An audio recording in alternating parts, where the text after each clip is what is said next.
Live now. Yes, here we are. We are live. Welcome everybody to the newest episode of the Midweek Mix-Up podcast. It's awesome to be back. We've got a nice lighter panel this week, but that's great because that means a lot of these discussions, we're going to get full opinions here on the good and the bad of the showcase season. The not E3 showcase season, to be precise.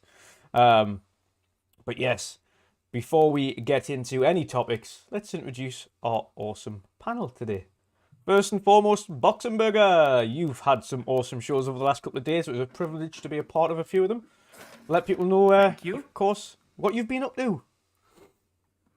What have I been up to? A lot of shows. I've been hosting a lot of shows. I've been guesting on a lot of shows, and I'm starting to get tired.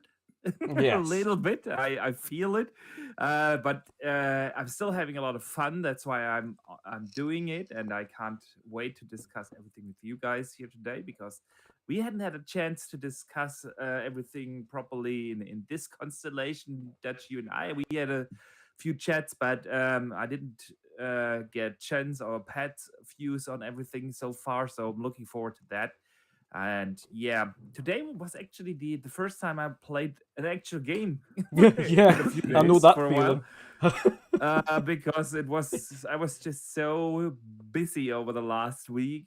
I barely got to play games, and I continued chorus. I think I'm almost at the end now. Nice. And I absolutely love it. It's a fantastic game. I didn't expect chorus to be such a blast, honestly. Yeah. There's so much good about this game. It is, I didn't expect an open world game like you fly through space and you find these side quests. You can level up the ships. You can trade stuff in to get money and buy better weapons, better shields, better generators, or whatever. It is awesome. And the best thing is that the combat feeling, they nailed that. The handling of that ship is just on point. They have this amazing drift mechanic where you can like drift with your spaceship through space, of course. And I was like, when they introduced it in the tutorial, basically, the very first mission is basically the tutorial. They introduced it. I didn't get it. It took me like ages to figure it out. But once that drift mechanic clicks with you and you understand how this works, you can do the most badass maneuvers, and it just feels so awesome. I'm super enjoying that. Awesome yeah, stuff. That's one I do need to download. I still need to get around to it, but like you said when you started there, none of us have had a chance to play anything over the last few days. It's been that busy with so many different shows. God, I wish. I think the last time I played a game was a demo, and that was after Summer Game Fest, and that was Metal Hellsinger, and that was the only game I've had a chance to play, and that was like a 30-minute demo, and then I've been just too busy to do anything else. I played that too after you recommended it to me. Thank you for doing so, because it is fantastic. Yeah. It really is. Yeah, it's absolutely awesome. And that's just a little slice. I can't wait to see what they've got in the full game. It's going to be absolutely awesome. Yeah. Absolutely awesome. Absolutely. Next up, the General C. How are you doing, brother? What you been up to? Yeah, I'm doing good. I'm still playing that Jurassic World Evolution. Yeah, it's your new addiction. Your own Jurassic Park. How is it? I haven't downloaded. Yeah, it's frustrating at first because those type of games, if you're someone that hasn't played those sort of like tycoon sort of roller coaster building games where you have to manage a park, it's very similar to that, but obviously there's dinosaurs involved. Yes, which automatically gives this game an advantage. So I found it confusing at first. But once I started like learning all the different mechanics and figuring things out, it becomes so much fun. Just like building your park and watching people walk around your park. It's a bunch of fun. Like you can put research into different dinosaurs, and then you unlock different dinosaurs, and you can like incubate the eggs and then release them when they're ready to be released.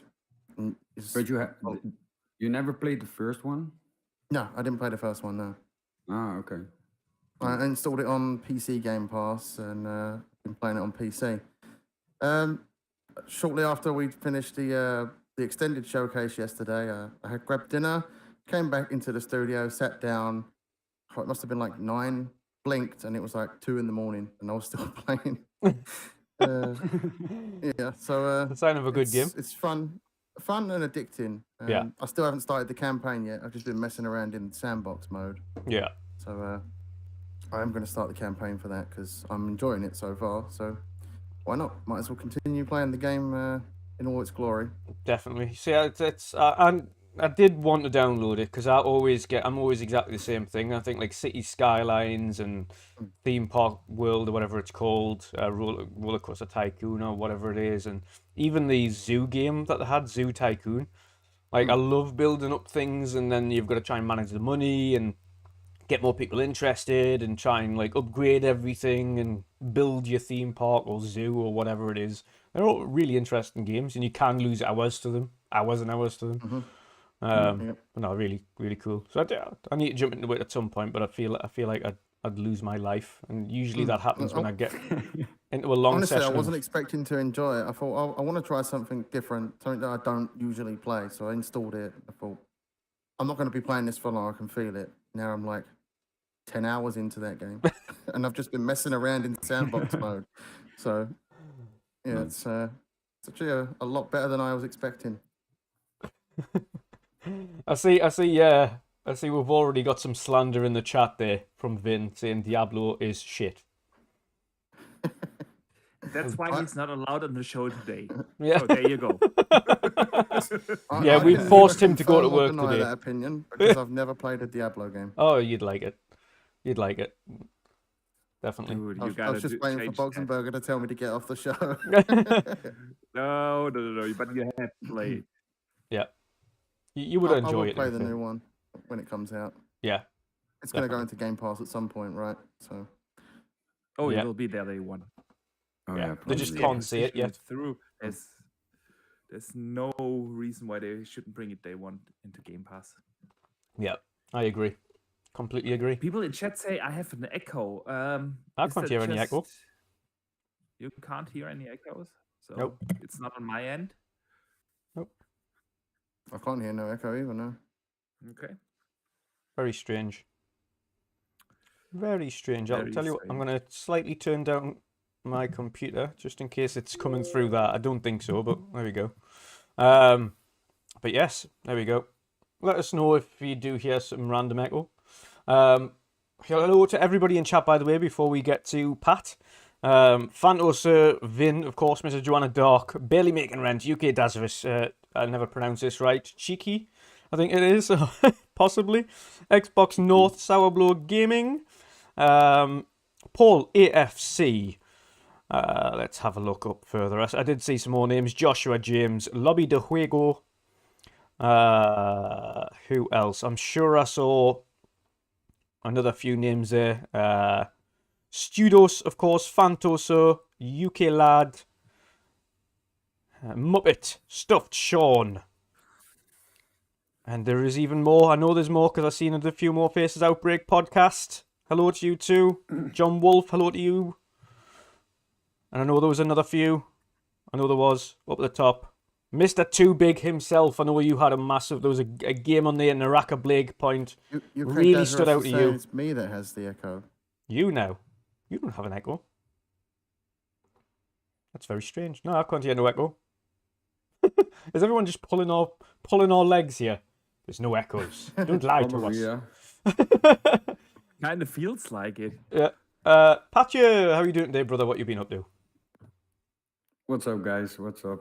Good to be back on the show again after like a crazy weekend or week, whatever you want to say. Yeah. But yeah, been pretty busy at work. Didn't expect it, to be honest. But yeah, like how you never know how time go. But yeah, like I said, been busy with work. Didn't had that much time to play. Yeah. I reinstalled Microsoft Flight Simulator because I wanted to check out the Maverick expansion. Yeah. And of course the Halo ship, Yes. airship. So tried that for a bit. Pretty fun to be back on the game again. Did some flying and some stuff, but not more than that actually. So Awesome stuff. Awesome stuff. Yeah, it sounds like it's just a bit weird. I don't know what it is tonight. It says that the echo is on and off, which is weird. I don't know. also for I me. told you, don't stream through this OBS. Don't do it. It's just not OBS, god damn it. Oh, dear me. God knows what it is, but I'm sure it'll be fine. But yes, what we're going to do for the main, of course, the main topic tonight is the good, the bad, the ugly, and everything in between of the showcase season overall. That's from the Sony showcase through to Summer Game Fest, through to the Xbox showcase and the Xbox Extended showcase. And all the little ones in between that we might have had a few little announcements for, but we may not have watched, but of course still seen the announcements for. What we liked, what we hated, what can be improved. Hate might be a little bit a strong word, but some things we might have hated or disliked greatly. But we're going to start with what we disliked, what can be improved, and then we're going to finish on a positive note and talk about all the stuff we loved and we can't wait for and did enjoy about the showcases. But first of all, we do have some awesome gameplay for all of our chat to watch. Not ourselves, we're going to be nice and chilled here so we can concentrate on what we need to say instead of staring down at this awesome gameplay. But I've managed to pull through quite a lot of the awesome announcements that we've had over the last couple of weeks. and put them into kind of an elongated trailer, should we say, of all the different releases. So hope everybody enjoys that. There we go. So we'll shove off to the side here. Everybody else can see the awesome gameplay, and we'll continue. I'm going to just double check how I can let's mute that. Boom. There we go. So now you can hear us properly. So chaps, I'm going to start with Boxy first, actually. Boxy, the awesome games, the games that we saw, the showcases, etc. There was a lot of great stuff, but there was, of course, a lot that can be improved. First of all, what are your thoughts overall for the showcase, the not E3 season? What has it been? How's it been like? What are the things you don't like about it? Well, that depends on which show we are talking about. I mean, with every show, we had good stuff, bad stuff. I think the Keeleys were missing that one surprise. Like last year, he had Elden Ring at the end. We didn't have something like that this year. He closed out on the Last of Us remake. That's a separate discussion whether we need that or not. But I think that was missing there. But overall, that show was pretty solid. I think. Of course, it depends always with which expectations you go in there. Then we had a few smaller shows, of course, like Day of the Devs, which was awesome. And then we had the Future Game Show and Tribeca and all these kind of things.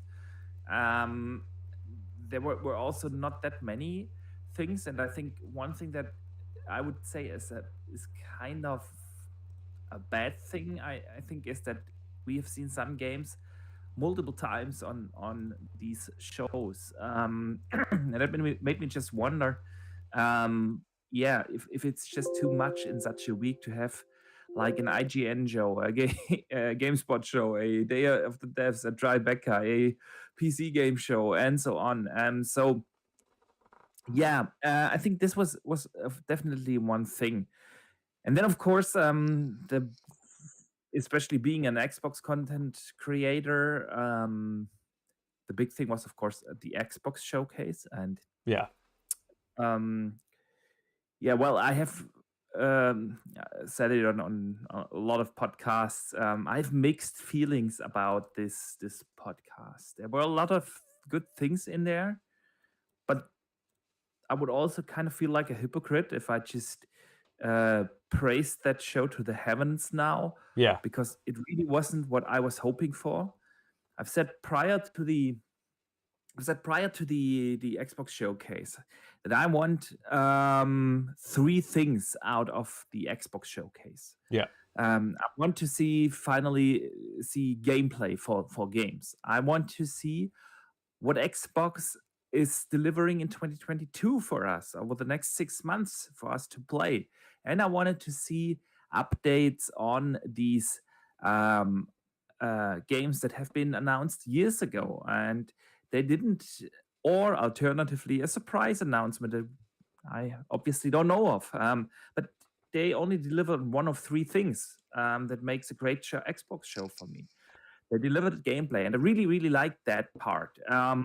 They did a phenomenal job in the way how they showed the games. They showed gameplay. They had like shorter explanations of the stuff that is going on. The way, by the way, for example, how they presented Starfield, they did a phenomenal job, and the game looked awesome. And I really can't complain about that. The thing for me is, though, that they didn't deliver an Xbox show. They delivered a game show, and Yeah. I think this is something that just leads to disappointment, because I tune into an Xbox show and Bethesda showcase to see Xbox and Bethesda games, Exactly. and I've only seen basically 3 Xbox games like Forza, Redfall, and Starfield. I'm not counting here the little stuff like Sea of Thieves, of course, or Fallout 76 and Elder Scrolls Online, which you could also argue why are those in there, yeah. And I think they didn't do themselves a favor by limiting themselves to this 12-month thing. It is. I get why they did it, but Yeah. this is something where I feel Xbox is sometimes overreacting. It is cool that they are listening to the feedback, because the feedback for the last shows were like, yeah, where's the gameplay? Where's the CG? We don't want to see the CGIs.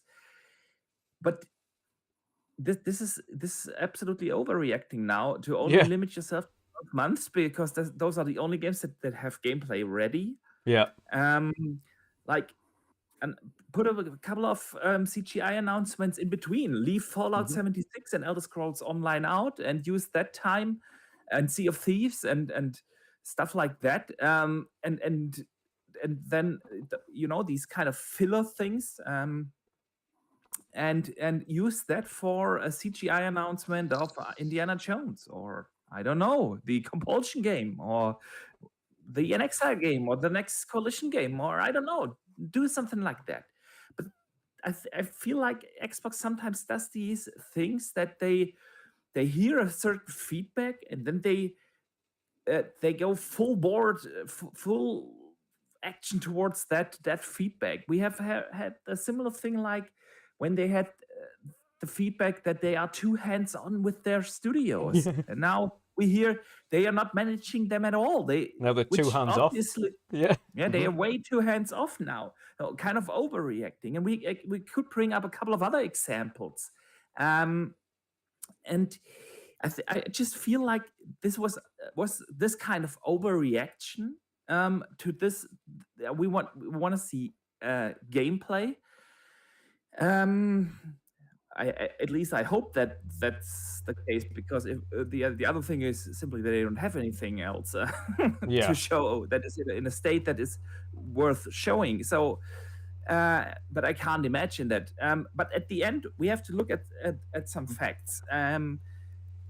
Xbox is not having a first-party game in 2022. I'm not counting Pentiment here. Yeah, I'm talking big releases. Sawyer, but I'm talking about these Xbox games that we are all looking forward to. So, and then only 3 studios turned up with first-party content, maybe 4 if you count Minecraft Legends. But what are the other 20 studios working on? And we haven't seen anything of that.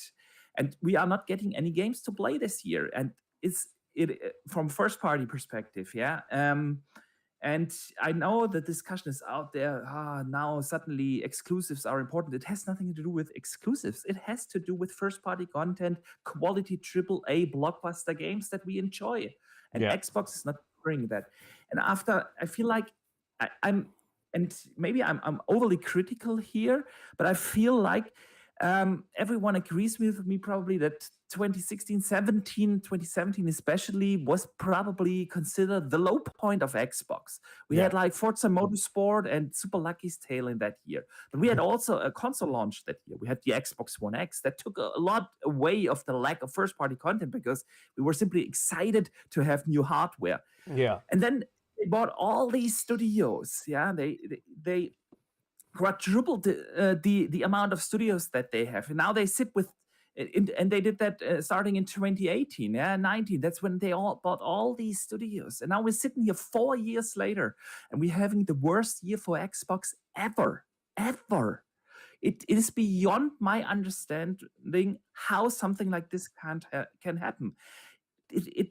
Is Xbox really that blind that they don't see the potential of a Starfield getting delayed for 6 months, or Redfall, and that they don't have any backup plan, anything that they can pull a little bit around and move stuff around? You know what I think hurt that a little bit more as well, Boxy, just to add to that, is the fact that, and I don't, and I think this was obviously a private conversation that Matt Booty was having with somebody else, but the fact that this came out after the show, that Matt Booty had said, I've got so many games that I don't know where to place them. It was like, well, any of them in 2022 would have been good. Yeah.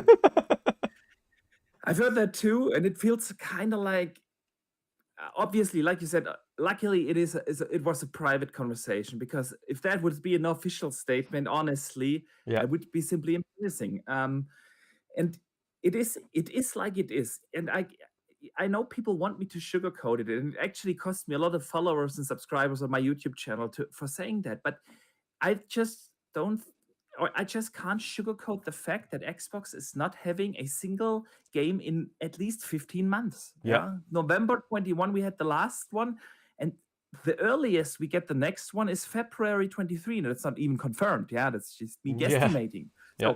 So, seriously, I don't know how people can defend that. And then I've heard a lot of, but Xbox Game Pass is going to keep me busy. Is it though? Is it? There are a couple of good games coming to Game Pass. Don't get me wrong, but are they keeping me? Are these games gonna keep me busy for the rest of the year, like till February next year? Let's look at that list that is confirmed for this year. If I'm absolutely honest, there are only a handful of games that excite me. I'm looking forward to Teenage Mutant Ninja Turtles tomorrow, but I will have finished that game probably by the end of next week. Yeah. I'm super looking forward to Plague's Tale. It's only gonna keep me busy for a week or two, but it's one of my most anticipated games. Dark Tide, good stuff, and then maybe High on Life, and that's about it. I know I'm gonna play a couple of more games, like As Dusk Falls or so. I'm definitely gonna give that a try, but these are not the kind of games that get me really excited. I don't want to see in an Xbox showcase like 7 minutes of documentary about a game like As Dusk Falls. I want to see games like Starfield, Redfall, Forza, and that's the other part of this showcase. The games that they have actually shown, they look all good, but all the exciting games come in 23, not in 22. And it's really not about the stuff that they have shown. They have shown fantastic games. Diablo 4, can't wait to play that. Starfield looks better than I expected. And Redfall, awesome. I expected something different, but I was pleasantly surprised. But I know I'm not going to play those games until 23. And Xbox is not keeping me busy this year. It's the third-party games that will keep me busy. I'm going to play Gotham Knights. I'm going to play, of course, the Hogwarts Legacy, probably a Saints Row, Avatar. What am I missing? Protocol. Callisto Protocol. If it comes out in Germany, I'm still thinking that this is going to get banned here in Germany. But if it is available here, absolutely. And it is, and that is why I'm so torn with this showcase. It is really not that I don't like the games that they have shown. I've also seen a lot of people saying too many indies. I don't think so. I don't think that the indies were the problem. On the contrary, everyone knows Hollow Knight, the best Metroidvania ever made, in my opinion. And seeing Silksong in there, goosebumps. I can't wait to play that game. Yeah. But I'm not going to play that in 2022. I'm not playing it this year. I'm going to play it next year. And so this is my problem with this showcase. Good stuff, but outside of a Plague's Tale that was announced last year, we got that trailer last year as well, and the confirmation that it's coming day one into Game Pass. There were really no announcements for this year. Awesome stuff for next year. So, and then I feel like if you have that fact that you have simply no content for 2022, I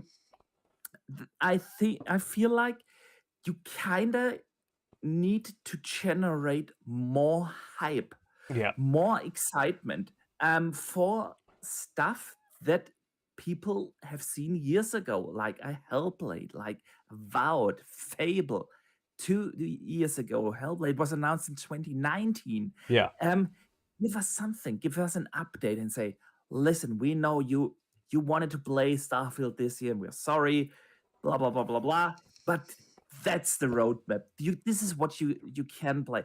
I get why they did that thing with only the next 12 months. I really do get it, but I don't think it was a good idea, especially in this year. It's too long. it's too long. It's too long for us to have no games. And I think like this, only the next 12 months would be a killer concept for next year.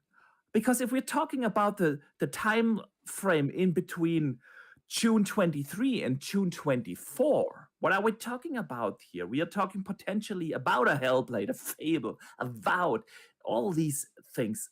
I think that we all know that the road, and then we have all the Activision Blizzard games also coming in then. And I feel like that would have been a concept that works for next year. It doesn't work for this year because, like, if you show only 12 months and everything that is exciting about that is coming out in the last 3-4 months of that year, I feel like you leave too much room. And this is why I'm so torn with this showcase. It is really not about what they have shown. That the showing, the way how they presented it with gameplay was awesome, absolutely awesome. But it was about the things that were not there, and yeah. So I feel like that is a missed opportunity, and this is yeah. I'm repeating myself now, but yeah, I still can't get over the fact that Xbox has no games for 2022. It is beyond my understanding how you can have 23 studios, and I don't want to hear the excuse of COVID because other publishers get their games out, and even though everything is getting delayed, it is no other platform holder has this big of a gap in their first party lineup, and I hate to bring this up as well, but you made a good point with COVID there. I hate to bring this up because of the circumstances surrounding it. But if the developers of S.T.A.L.K.E.R 2 can take the time out of their unbelievably impossible working conditions to not only continue to develop the game, but put out a new trailer for the game in the midst of a war zone, what is the excuse? Oh, COVID, we've got to work from home. At least you're not being bombed. Yeah, I know. Exactly.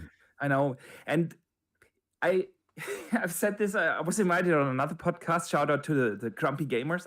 I've said that on, I think it was on their show. I'm an engineer as well. I don't work in software, but you work to dedicated timelines. Yeah. Yeah, of my product is software. My problem is I work also in a field that is really heavily relying on being actually in the office. I have a lab, I have test equipment, I have stuff like that, stuff that I can't do at home. I have that as well. And in my business, and I know a lot of other industries as well, we don't have delays. Delays are not an option. And maybe that's my personal problem, why I'm a little more unforgiving about these continued delays and not having a backup plan for a delay. Yeah, we have also sometimes things where things just don't line up and stuff doesn't work, but we always have a backup plan. I don't have the luxury to not have a backup plan, and I feel like this is what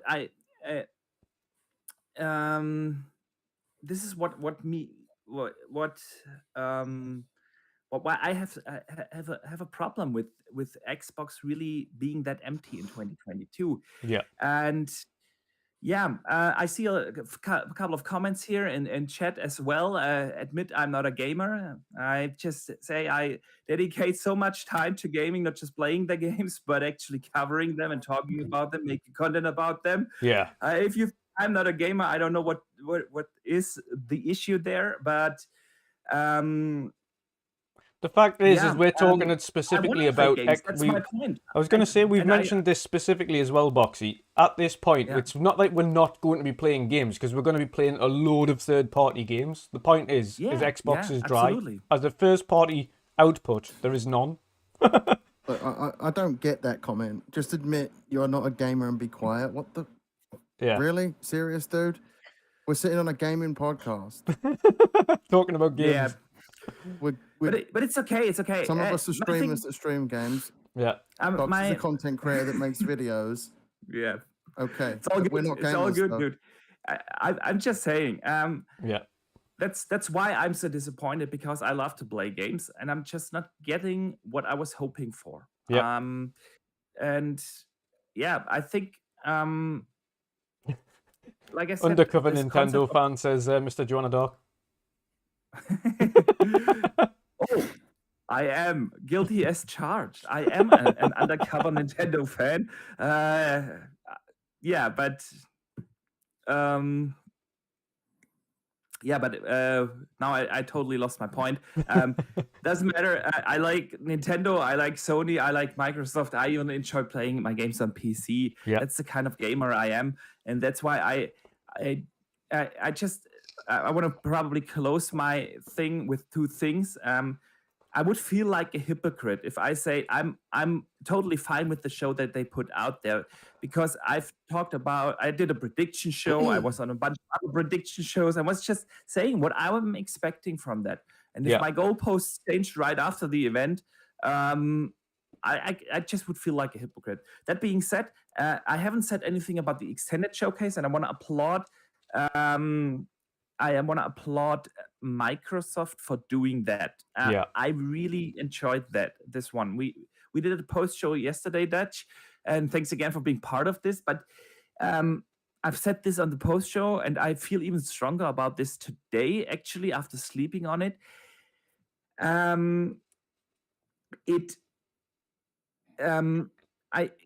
couple of games didn't really show well, in my opinion, in the main show.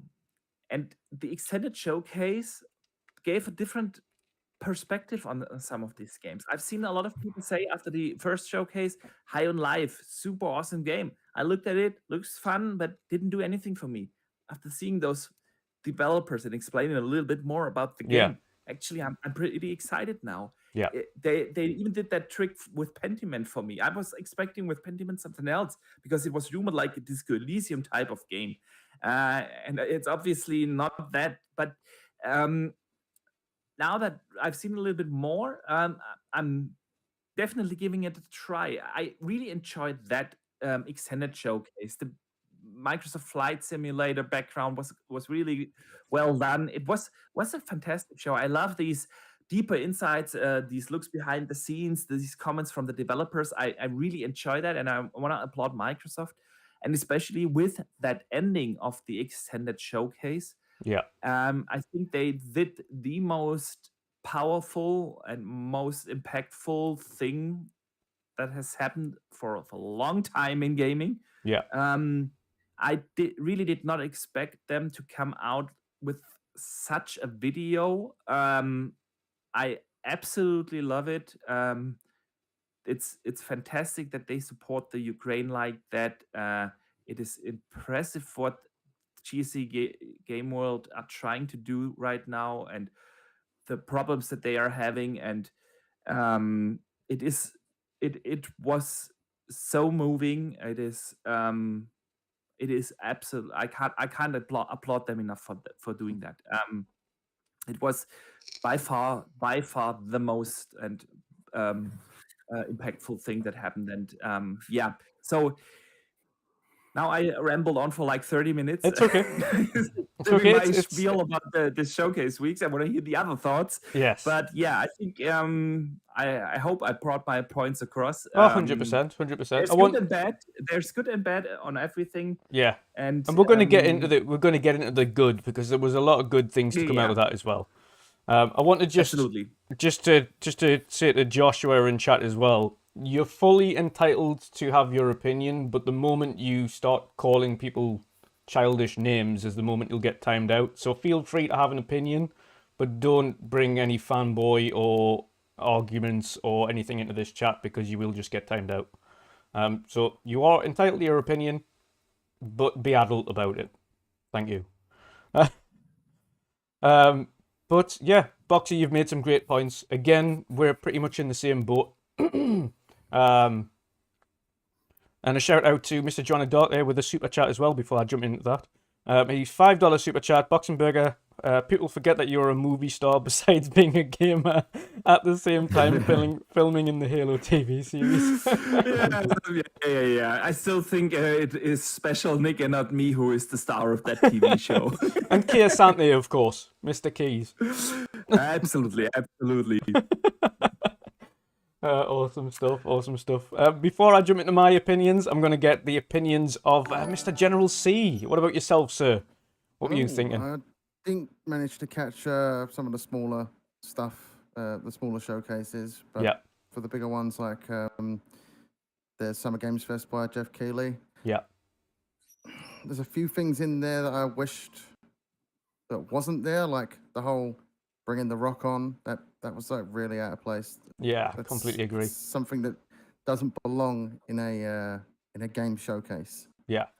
And it's not like he even was talking about a game, to be honest. He was plugging his Energy drink. Energy energy drinks. drink and showing us his massive gym that he's got in his back garden. Yeah. So And yeah, talking about that how stuff sweaty and needs to be stinky he was. toned down in these types of events. Sorry, what was that? I'm saying I'm talking about how sweaty and stinky he was. It was such an out of place thing. It was so out of place. I just wish there was a lot more diverse content in that show as well. There was a lot of sci-fi themed games, a lot of horror games. So hopefully next A year, lot of horror games. Jeff branches out and It was a horror and add showcase. Jeff Keighley's horror yeah, case, 2022. yeah, Jeff Stranding. Yeah. Yeah, that was the unfortunate thing. There wasn't enough variety in that show, and there wasn't that one expected surprise you usually expect from Jeff. Mainly with the Xbox show, it's like I said before. Yeah, I gave it a harsh score, but I gave it a harsh score for a reason. Yeah. It's called the Xbox and Bethesda Showcase. Yeah. You'd expect Xbox and Bethesda to be primary center of attention at their own showcase. Yes. And it wasn't. That was secondary, and that's unfortunate. I'm not saying it's a bad showcase. Yeah. It's an average showcase, in my opinion. I enjoyed what I saw. There's a lot of games there that look really good. High on Life is one of them. Yeah. There's a lot of smaller titles there that I'm going to be playing in Game Pass because I have Game Pass. I'm going to be taking advantage of that. Yeah.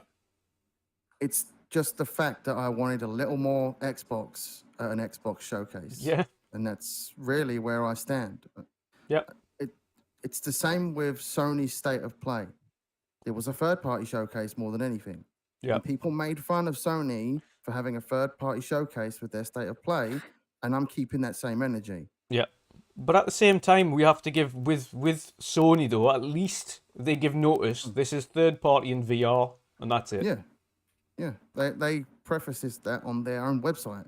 Yeah. In the I can't remember what the name of their website is, but it's like they have a newsletter sort of thing that they released alongside their State of Play. Yeah.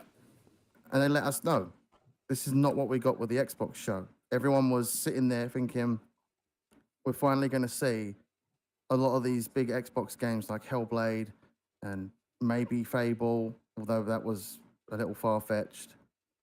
But we didn't see any of that.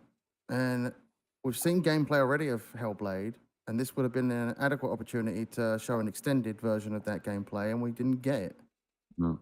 Yeah. It's a lot of these games that Xbox announced 3-4 years ago, we've still not seen. Yeah. We've not seen a trickle of it. I would much rather see working process footage of these games rather than nothing at all. Yeah. Just to Show jump us a in, work in progress demo. it's a have it good small question print here, on the actually, to just screen. lead into that from Mr. Joanna Dark. He sends a $5 super chat again there, and he says, so would you gentlemen prefer Xbox to have their leading showcase and then a third-party showcase along with an extended one with deep dives? Yeah, I'd much prefer that. Kind of like the extended showcase. I don't think they need 3 showcases. At least that's what I'm reading out of his comment. I have no problem to have third-party games mixed in if the ratio. Yeah, is that's right. not my problem. Yeah, it's the ratio. My point Yeah. is The ratio is my thing. Yeah, I'm really, if they would have like only 3 more games, like an Avowed or I don't know, a Fable, and one announcement with a CGI trailer from, I don't know, the Compulsion game, for instance. Just say it, yeah? Or Wolfenstein or whatever. Usually Cool. in these showcases, the primary focus is obviously the name of the showcase, and the name of the showcase happens to be Xbox and Bethesda. Yeah. Secondary focus, third parties, and then your tertiary focus is indie, which has been Which in is the awesome past. to have indies in there. Some I of was my favorite actually games have been indies surprised. over the last few years. I was actually surprised that they don't have any bigger AAA third-party games in that showcase, like a marketing deal for one of the upcoming games. I was honestly surprised about that. But yeah, not complaining about that. I'm just saying I was surprised. I want them to keep the extended show, maybe move a couple of things out of the big show. Like the Elder like a Scrolls and highlight. Fallout 76 things. They They can leave old that games completely now. out. Yeah. They can leave that. Leave that They out can leave that entirely. completely out. I don't think that you need to have a big showcase for like a Fallout 76 add-on or an Elder Scrolls Online add-on and the 256 Sea of Thieves update. I don't think you need that. They're all I think, things that can be like I said, because released some in of separate these trailers just on their YouTube channel. some of these indies showed really well, really better in the extended showcase. So you don't have to have them double in there as well. And bam, that saves you already a lot of time in the main showcase that you can use for your first party stuff and a couple of AAA stuff. So, pardon me, and a bunch of third party stuff. I meant to say, sorry. You can have both. It's what I said. Like, I don't think you have to always go black and white. It is like Xbox. I've heard Special Nick saying that once. Sometimes he said some, and I fully agree there. He has the feeling that sometimes Xbox does listen to the community, but they listen to a very vocal minority that she's.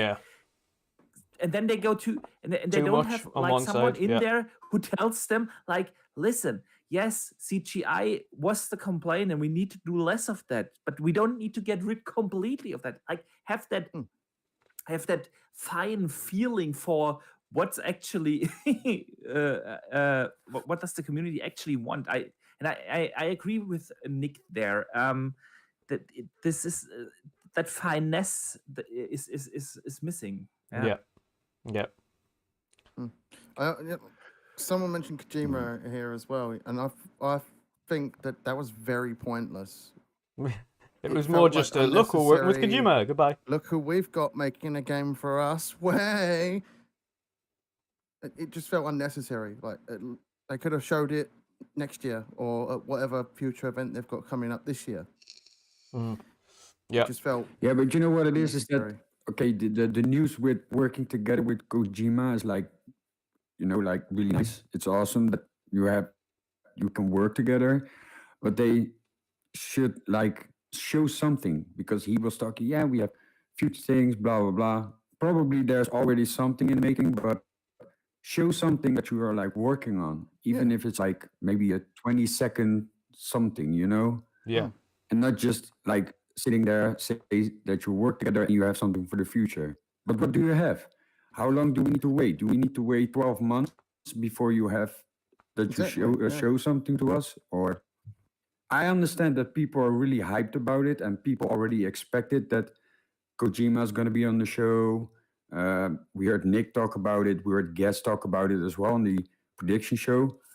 But you know, like it's really cool, but it was also like pretty disappointing that they didn't show what are they working on, you know? So yeah, it's like you said, it was kind of pointless actually to add that.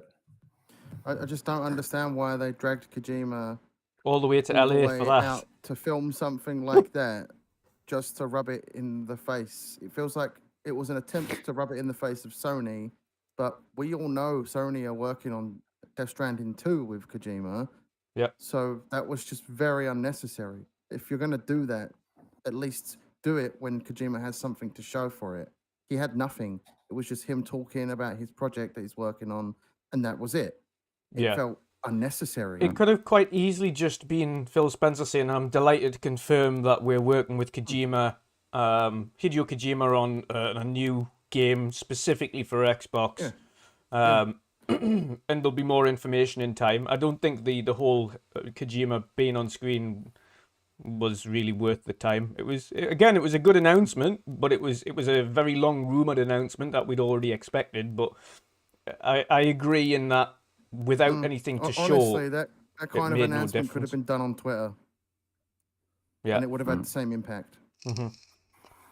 Yep, I agree. What about the extended some- showcase, Jen? What about that? I was just going to continue up by saying about things like Elder Scrolls and Fallout 76 Yes. and Sea of Thieves, those type of things. I mean, Nowadays, I was going to say the Sea of Thieves thing as well. We have like the biggest Sea of Thieves fan on our show in Xbox, Mick. And the DLC that they'd showed, the captaincy update, is something that they've been working on for 2 years. They've known about it for 2 years. They've known it's coming. So the update itself was quite underwhelming for Sea of Thieves fans. It was like, okay, eventually, great. But they were kind of expecting the next actual big adventure, and it never arrived. Been teases for that in the content from the past. Like, there was teases for Monkey Island. Obviously, no guarantee that was happening, but they could have had something there to show. Yeah, here's the next big adventure. Yeah. Even if it was, here's the next big adventure, it's not coming for a few months' time or so. I think they really did tie themselves down with this 12 months. Yeah. They needed a balance between showing that stuff. I can understand if they're saying the focus is 12 months, and then at the end of the show go, and here's a look at some of our future pipeline. But the entirety of the show, if they're focused on it, like 80% or even 85% of the show was 12 months. And then I had a little like 10-minute segment at the end that showed a couple of little clips of, here's a look to our future. They didn't even need to do that. They could have had like a 3-minute fizzle reel of future projects in the work just to show them off. Yep. And at least people would have gone, oh, and they would have at least had stuff to pick from that 3 minutes to say, oh, that's what this is, this what that is. Yeah. But we got nothing. It was, like I said, not Xbox focused. Yeah. That's fair. That's fair. As for the extended showcase, I can't really complain much about that. It was really good.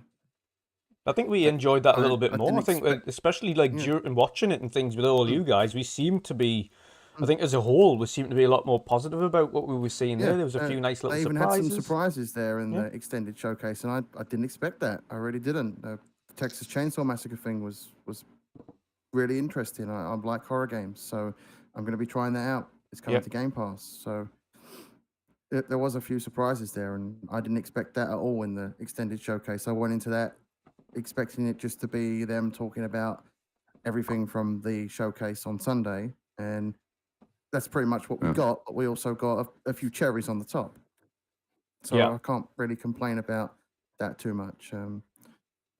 Pat on the back to the S.T.A.L.K.E.R devs. They really deserve it, and I can't wait to play that game when it comes out in 2023 and show them my support, because they deserve it for everything they're going through at the moment. And it was hard to watch that and not get choked up. I think all of us went quiet when that came on. So it really did hit me in the feels. And I really feel for that team. They deserve a pat on the back for bringing a brand new trailer for the game, which wasn't necessary. They didn't need to do that. They really didn't. But they deserve so much respect, so much love, and so much appreciation for what they're doing and what they're going through. Yeah, completely agree. Completely agree. I think, like you mentioned there at the end of that showcase, it was hard. It was hard watching it for different reasons. It was more so hard seeing these devs, even in such a difficult time, put the gamer first by continuing to try and create this project. Yeah, to create this game, I was like, this is actually quite difficult watching them do that. Yeah, they shouldn't be thinking at us at a time like that. They should be thinking about themselves and their family and their friends. And to be honest, the gamer in that picture is nothing. Yeah. Don't worry about us. Don't give a shit about us at the moment. They're the ones going through the shit. Yep. What have we got to complain about? Games that are not coming. Yeah. That's not important in comparison to developers that are actually living through a war zone. Yeah. Yeah. No. Completely agree. Pat, before we get on to the good stuff, Yeah. before we get on to what we loved about the showcases and the things that we're looking forward to, what are your negatives from, because you watched pretty much every showcase with us as well, what are your negatives from the not E3 week?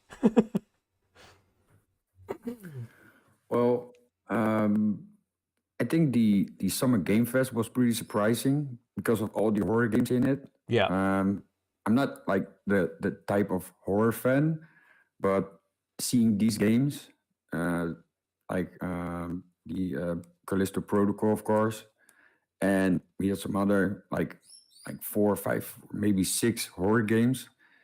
It looks really interesting, you know, like to try something else. I'm always like try to experience with new type of games, and horror is a game type that I play a lot. So yeah, I'm definitely gonna jump into some more horror games and see how it is.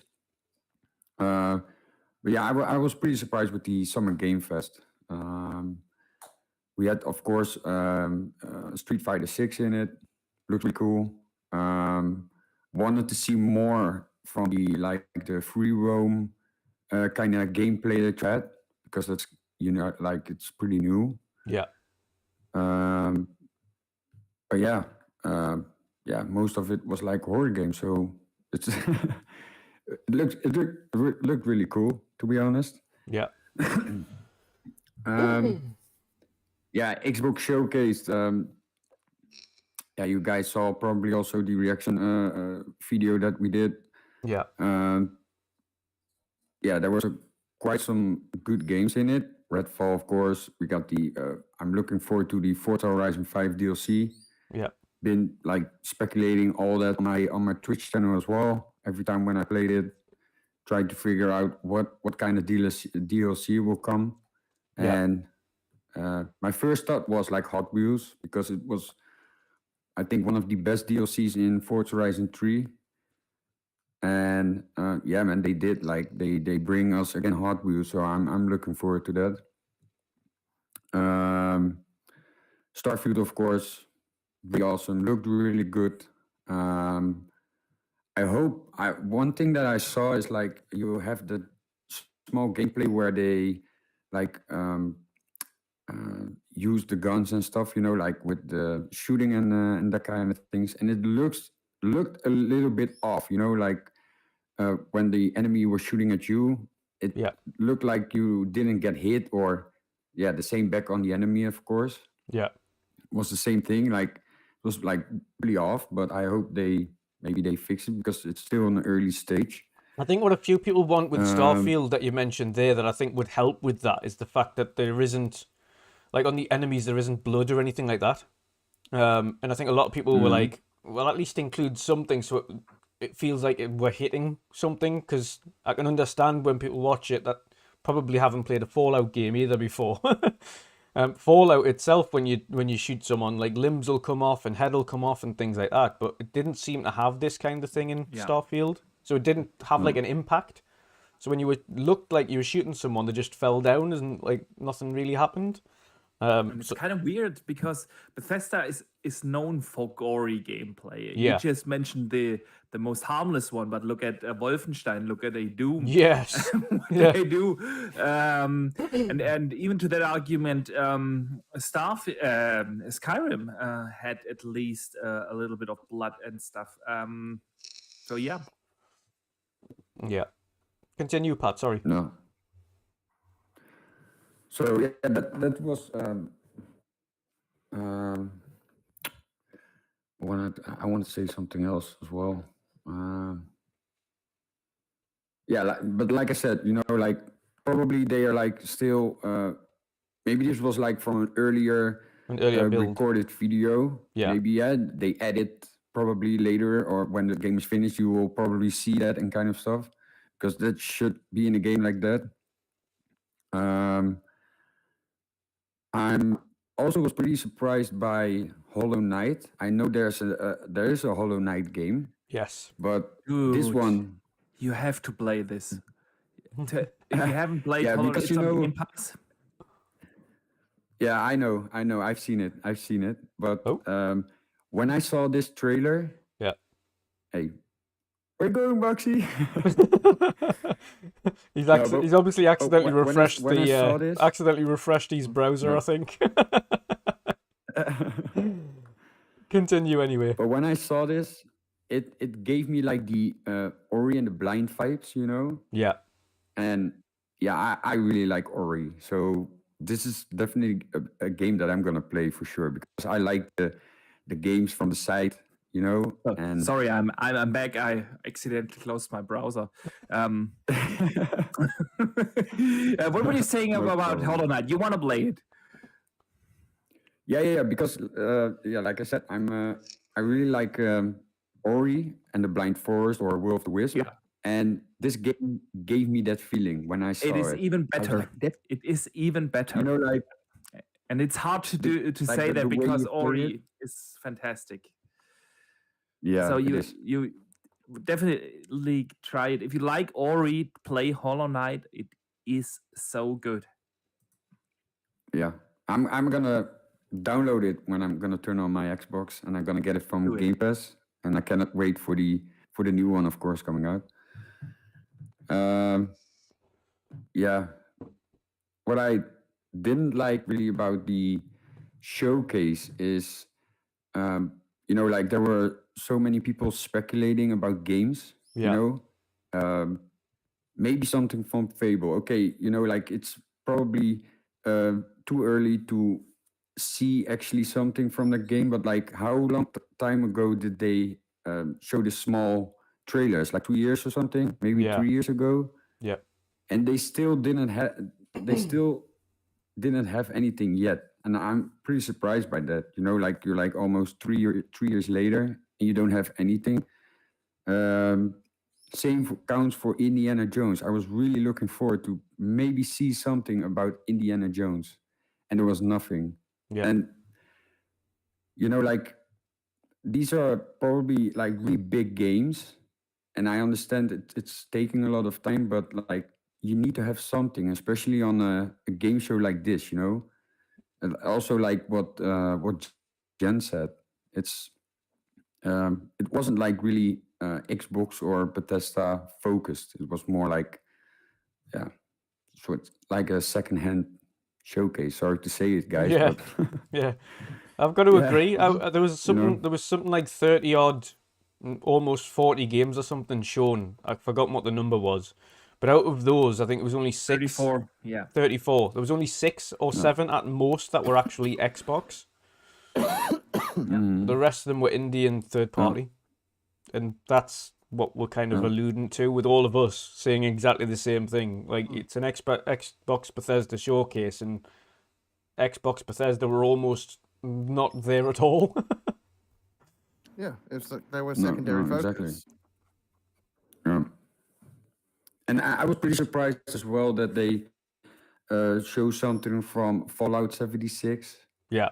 You know, I don't know how many people still play this game or how many people are playing this game, but for me, it shouldn't be in there, to be honest. Okay, I know it's Bethesda, Yeah. but Yeah. you know, like it's nothing like really new. You know, Yeah, and it's the same for all these games like Elder Scrolls Online. I know millions are playing that, and Sea of Thieves super popular, but you have like Sea of Thieves in every showcase. Yeah. It doesn't belong in there. It doesn't generate new hype. I think that's the key thing about these shows. They need to generate new hype for Yeah, what's coming.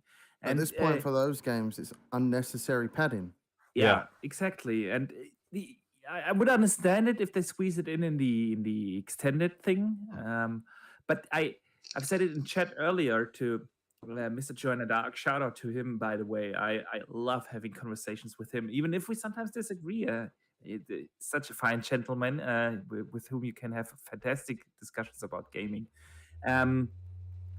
And I said, like, that's why Xbox needs this Nintendo Direct or State of Play format scattered throughout the year when they have like a dedicated Xbox whatever Direct and to show, okay, this is that these 25 minutes are going to be dedicated to add-ons or I don't know, stuff like that. There you can put these things in on this one big show that you have once a year. I don't Yeah, think Yeah. show that Yeah. yeah. 100%. What did you think of the extended show as well, Pat? What did you like? What did you what did you dislike? Because we'll get to what we liked afterwards.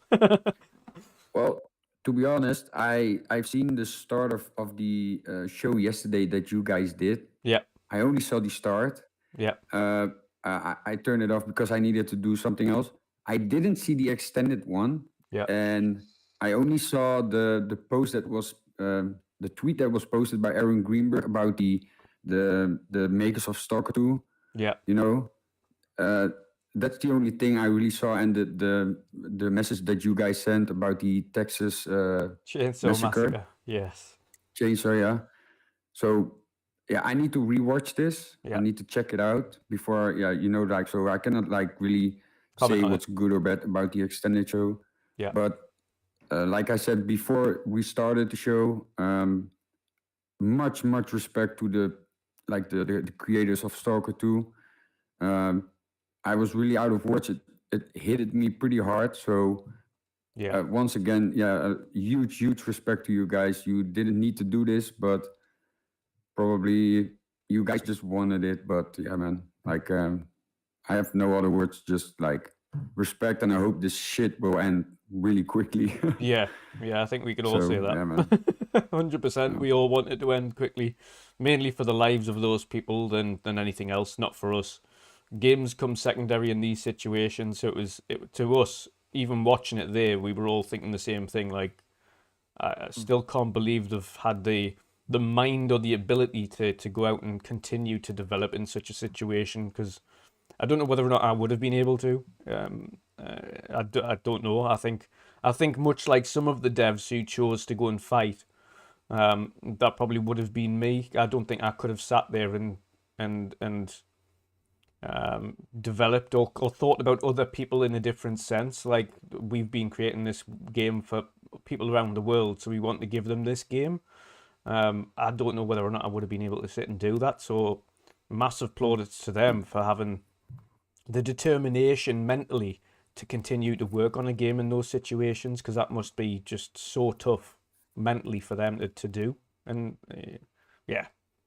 Yeah, it's so hard. It's one thing before we're gonna go to the next thing. Yeah. It's really you know what hated me pretty much is that these guys are like daily working on computers, making games, and that kind of things, and then like seeing a community manager holding a machine gun, Yeah.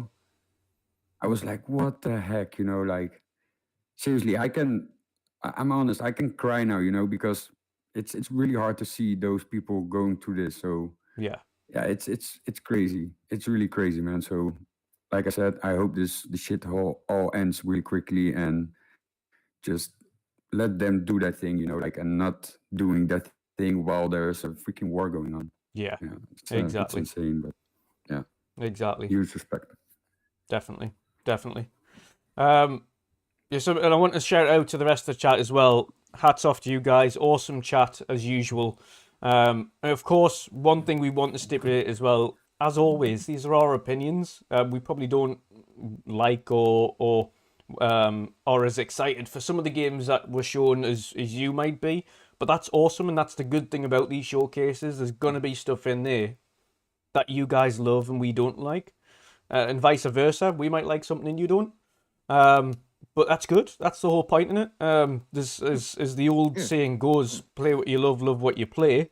None of us are trying to take away. If you enjoyed the show and you gave it an 8 or a 9, then more power to you. If you appreciated it and you loved the show more than some of us did, then yeah, like It's good. You know, That's Like I but say, cool. it's Yeah, I another mean, another different saying as opinions. well. why would we take away from anything that someone else is enjoying? Exactly. I'm glad if Exactly. people enjoyed it. Yeah, And Not it's every not like game is I for didn't everyone, enjoy but there's it. a game for everyone.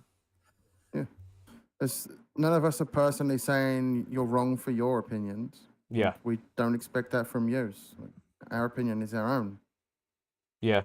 And I mean, even UK Lad there, he says, obviously people moan about 76, but the sheer amount of content is massive. And that's one of the things, actually, I said in the showcase when we were doing the live reaction. I said this, and I think for us, it's just a case of they did it last year and they did it again this year. I think specifically when you've got a long-running franchise like that, when you've got DLC that's already been showcased outside of this, they've already showed a trailer for it, etc.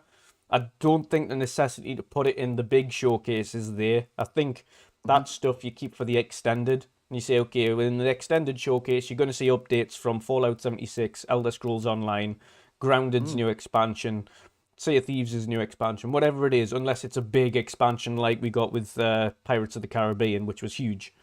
But I think, yeah, it's not to take away from that because there's a big community around it, but I think there's a time and place for certain updates. And I think the big showcase is probably, and I said the same last year, I think it's just, it can be better placed in the secondary showcase, I think. My biggest surprise was that we saw nothing from Halo, not a Oh, God, yeah. single Yeah. tiny update. Yeah. Yeah. That's kind of worrying. I mean, I'm not sure if it's a good or a bad thing because, in principle, I'm glad it wasn't there because we had Halo like for the last 4 years at these Yeah, shows. yeah. So in that sense, it's a good thing. But given that people are still waiting on key elements of the game like co-op, like Forge, like actual new maps and Yeah. stuff. Yeah, just to have It seen a is, sneak peek at what co-op was going to look like could have been good for yeah, Halo fans. Yeah. 100%. could have, yeah. 100%. But, guys, we've wrapped up what we disliked about these showcases, but now we're going to talk about some of the awesome games that we did like. Boxy, you got a couple of awesome games. I know you did. There's a few of them in there that I know you're excited for going forward. Oh, Jen, yeah. I know Oh, yeah. there's a few surprises that stepped out to you and me, specifically in that first showcase as well. One of them's on screen now. Yep, high on life. I know Pat's seen a few as well, but Boxy, so what are your highlights? What are the games that you are super excited to play going forwards that you saw over this not E3 period? There were so many that I'm really looking forward to play. I want to start with the two biggest for me, and that were definitely Starfield and Diablo 4. I'm going to start with Diablo 4 real quick. Even though we have seen the game for the first time in 2019 with gameplay, I was really pleasantly surprised that it showed up at the Xbox stage. And it looks showed up huge. Yeah, and it showed really well. Yeah. The way how they presented the game was phenomenal. It is gonna be an absolute blast. This game. I was really surprised that they actually showed Xbox Series X footage. They made that very clear. This is not PC 3080 Ti or something like that. It is Xbox Series X footage, and that was really impressive. I didn't know they're gonna go full open world. I expected maybe open areas, but to have a true full open world, a shared world, like with these shared world events that are known from like I don't know, games like a Destiny or so. Yeah, awesome. Absolutely Them love huge that. boss battles looked insane. They looked insane. It's gonna be so much fun to play that. But you can also then venture off into 150 dungeons. That's absolutely amazing. This game is huge. The combat looks so good. These abilities like this wave or the fire spells, and it looks amazing. It really does, especially considering that when you played one of the previous Diablo games, you know kind of what the end game looks like when you have like a quadrillion enemies on screen, and that game will still look like that. Obviously, you're not showing that in such a showcase because it only looks like chaos, but that's what the end game is all about later, and Yeah. it's awesome that they can pull off that art style, that kind of lighting quality, the texture quality is insane, fantastic. I can't wait. Diablo 3 was my second most played game on the Xbox One. Hundreds of hours in it, and um, I'm actually debating with myself if I'm gonna download that again. I think I've still got it No. installed on the big Xbox. I think I've still got it installed. I've put probably Sweet. about 20 hours into it, not as much as everybody else. But I wasn't playing with anybody. I was just me. You know what? Did you finish the main story? Hell no. I didn't know where I was going half the time. Yeah, dude. I can rush you through that. I can rush you through that with my character, with my main, and then I can easily. I did that with a buddy of mine recently. We were like just rushing through the main story to get to the end game. I leveled up, maxed out his character in like 2 hours. Can easily be done. Like we only need to set it to ultra hard. Yeah, you can kill anything, Yeah. but I one shot enemies and you get level up with every enemy I kill. So Oh. it's super easy. We can do that, and then you're in the end game, because the end game of Diablo 3 is simply fantastic. It's so good, so good. Anyways, Diablo. Getting back to this showcase, Diablo, absolutely awesome game. I can't wait to play that. I was truly surprised it comes out in the first half of 23. I have no idea how I can put at least 200 hours into Diablo, and into Starfield. And Starfield, oh my god, that game. You know how much a fan I am of Skyrim. I've said it so many times. Skyrim is one of the best games ever made. I own it on every system I have, and I played so many hours of Skyrim. And this is Skyrim in space, and I expected Skyrim in space, but this looks even better than I expected it to be. Honestly, there is so much awesome stuff in there that makes a Bethesda game such a special experience. Like, I get to the technical aspects in a second, but these open planets you can explore, you can venture off, find caves, find loot materials, whatever. Awesome.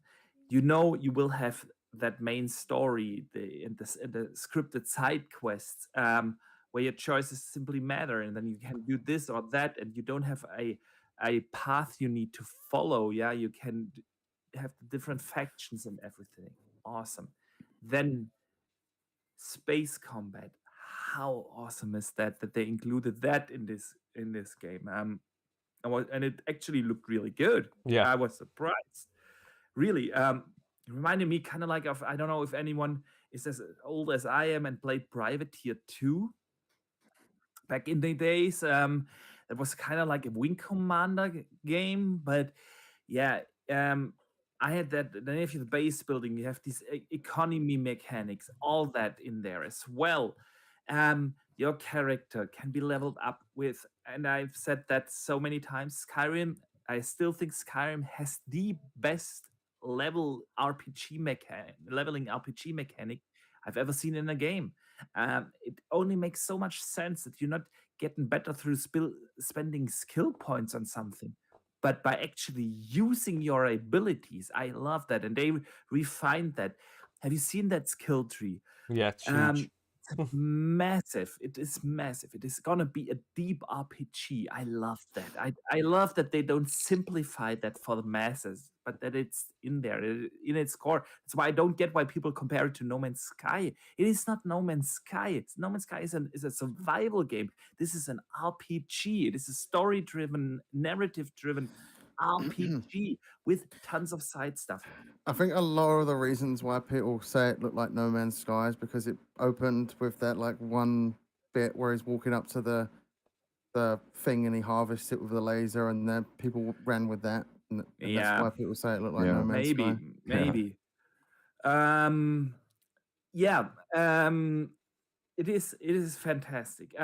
Then the ship customization. Yeah, you don't stop with your character. You have this ship, which is kind of your second part to customize. Dude, you know that I'm gonna spend whatever it takes to build myself a Normandy. I will I'm pretty similar, 100% but make sure to have a Normandy in that game. I'm going to be pretty similar, but it will be the Mandalorian ship from the series. Oh, it's also a good call. A good call. Yeah. So all that looks absolutely amazing. Then they had these shots in between of the different biomes and environments of the different planets and cities. There's so much diversity in there. You have like the city that I'm in right now. You can see it in my background. Yeah, you have like beach planets, you have ice planets, you have everything. Every shot that they have shown looks just amazing, with diversity in there. I love it. I absolutely love it. And then the technical aspect, yes, 30 FPS, maybe a little rough around the edges, but guys, that's why they delayed the game. That's Yeah. why they delayed it. It probably won't come out before May next year or something. So that means that they have around about a year, and that's what usually happens in the last months of a game development. That's when games get polished. That's when the developers adjust the level of detail towards the frame rates, iron out the bugs, and suddenly games get a performance boost and run properly. That's what the polish of a game means. Getting this stuff done. So don't worry about these frame rates. We can complain about that if they didn't make it, but don't complain about that right now because it is a game that is not ready for shipment. That's why they delayed it. So that being said, it looks phenomenal. Creation Engine 2.0. I knew it was an upgrade towards what we had in Fallout 4 and in Skyrim, but this is completely above my expectations. It is really above my expectations. They have these high-res textures with three-dimensional geometry on the surfaces. I love it. It looks fantastic. The lighting is exceptional. The volumetric effects of like smoke and fire and dust. It looks really well. You can see the indoor lighting is done beautifully with like even with moving light sources and stuff. It looks absolutely fantastic when you see like the light bouncing off the wall, coloring the environment in the color of the wall. It is really well done. So yeah, I'm really happy. The animations look good. They really did. Yeah, Pat, I also missed the gore, but I'm not sure if this is like an actual art design decision. Like we don't have really that much gore in Halo either, and sometimes games just do that to not get a PEGI 16 but a PEGI 12 rating or so. So yeah, we don't know. But yeah, I noticed that as well, especially considering the background of Bethesda. Yeah. But I'm not complaining here. I loved every second. No, not at all. And then like the way how Todd introduced the scope of this game, the 1,000 planets. That scared a lot of people, didn't it? You see this? Yeah, I know that. But if you watch the extended the interview, it is with him. It makes so much sense because this game is about exploring space. And space is like that. It has even more than 1,000 planets. But yeah, he said like not every planet will be full with content, because most of the planets out there in space are ice cubes. There is just nothing in there. But that's part of this. If you don't want to explore those ice cubes, just don't do it. There's more handcrafted content than ever before in a Bethesda game. You have those well handcrafted designed planets, cities, and so on. You have those. There are procedural generated planets that have actual stuff on it. And then there are these ice cubes that are simply out there in space, and you land on them, and then you realize, okay, this is an empty planet. This is one of these ice cubes. There's nothing to find here. I love that. Yeah. Is it going to be massive? Yes. Will you have to invest a lot of time in this game? Absolutely. Absolutely. Yes. I mean, that's the kind of nature of what these games, these RPGs are. Yeah, you have to. It takes you like probably 10 hours to figure out the base mechanics of this. Of this game. But then once you got the mechanics in you, and you understand how the game works, and figuring out what works for you, what doesn't, what I love it. I will be spending so much time with this, and I'm glad they delayed it. I really am, because I want that game to be at the best state it can be at launch. And so yeah, that excited me. Took me way too long to talk about Starfield now, but I also want to mention a couple other games. Forza looked, of course, fantastic. I'm not a big sim racer. Forza Horizon is more my bag, but I really appreciate what Turn 10 does or did with this. And not just graphics wise. I've said it so many times. We have like now the new console generation, and the biggest improvement of this console generation is, I think, not the SSD. It's actually the CPUs we have in these systems now. And I don't want to see those new resources only used for better graphics and more pixel counts and a few more frames. I want them to use the new CPUs and stuff for better simulation, better physics, better AI. And that's what Forza did.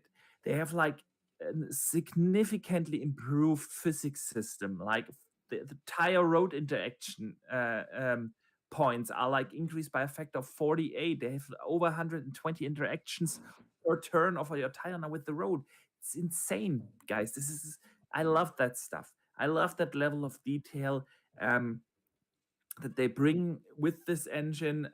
Even though I'm probably only gonna play a couple of hours of Forza, because I'm just not a sim racer. Yeah. I really appreciate them doing this. It looks phenomenal. Can't wait to see Fable running in that engine. Yeah. And And it's crazy to know as well that Forza Horizon 5 isn't on this new engine. It's on the engine just before it. So exactly.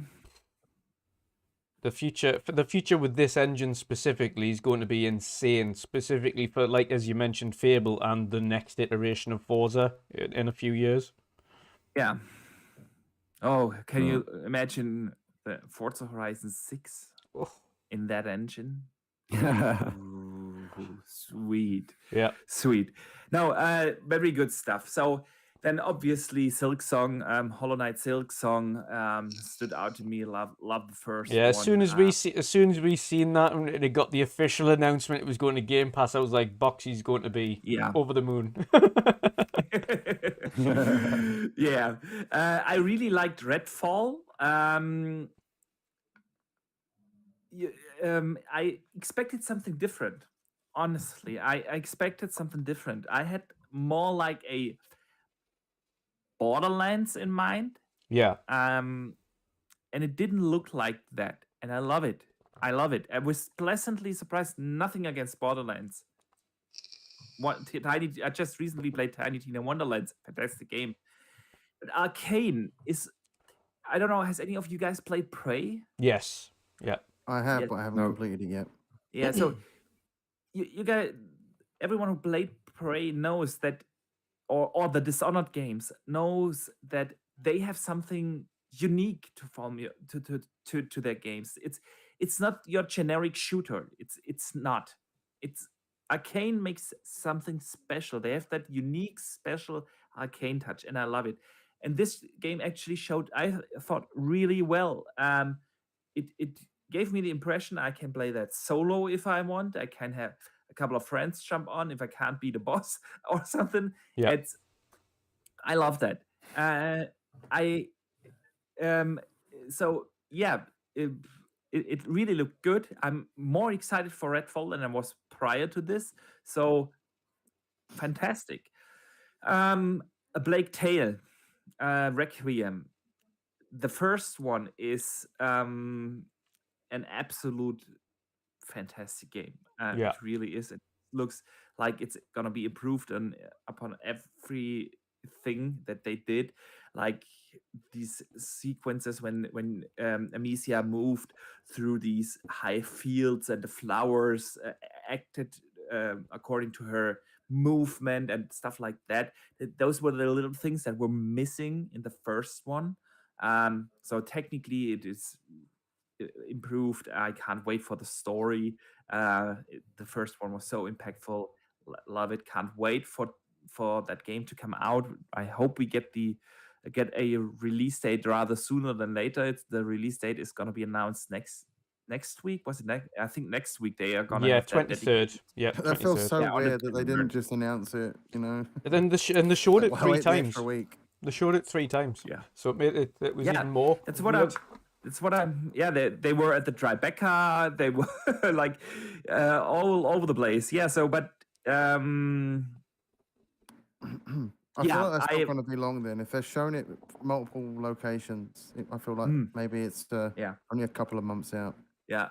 So now I said a lot, and then of course Stalker 2. I want to mention that again. We already talked about how difficult and challenging it is for developers to actually develop a game while being at war. But man, that game looks good. Yeah. Doesn't it look good? Mhm. I Looks was already fantastic. hyped for Stalker anyways. I played the originals back in the days. We used them always as benchmarks for our PCs because they were like, can your PC run Crysis? Yes, but can it run Stalker? It was like, Yeah. fantastic. I can't wait. Everyone who is not familiar with the franchise, if you have played the Metro games, the Metro guys actually worked back in the day at the original Stalker. Then a couple of things happened. They split up and they founded their own studio that did the Metro series. And Stalker is more like more open world. This one is going to be fully open world. They said that it looks phenomenal.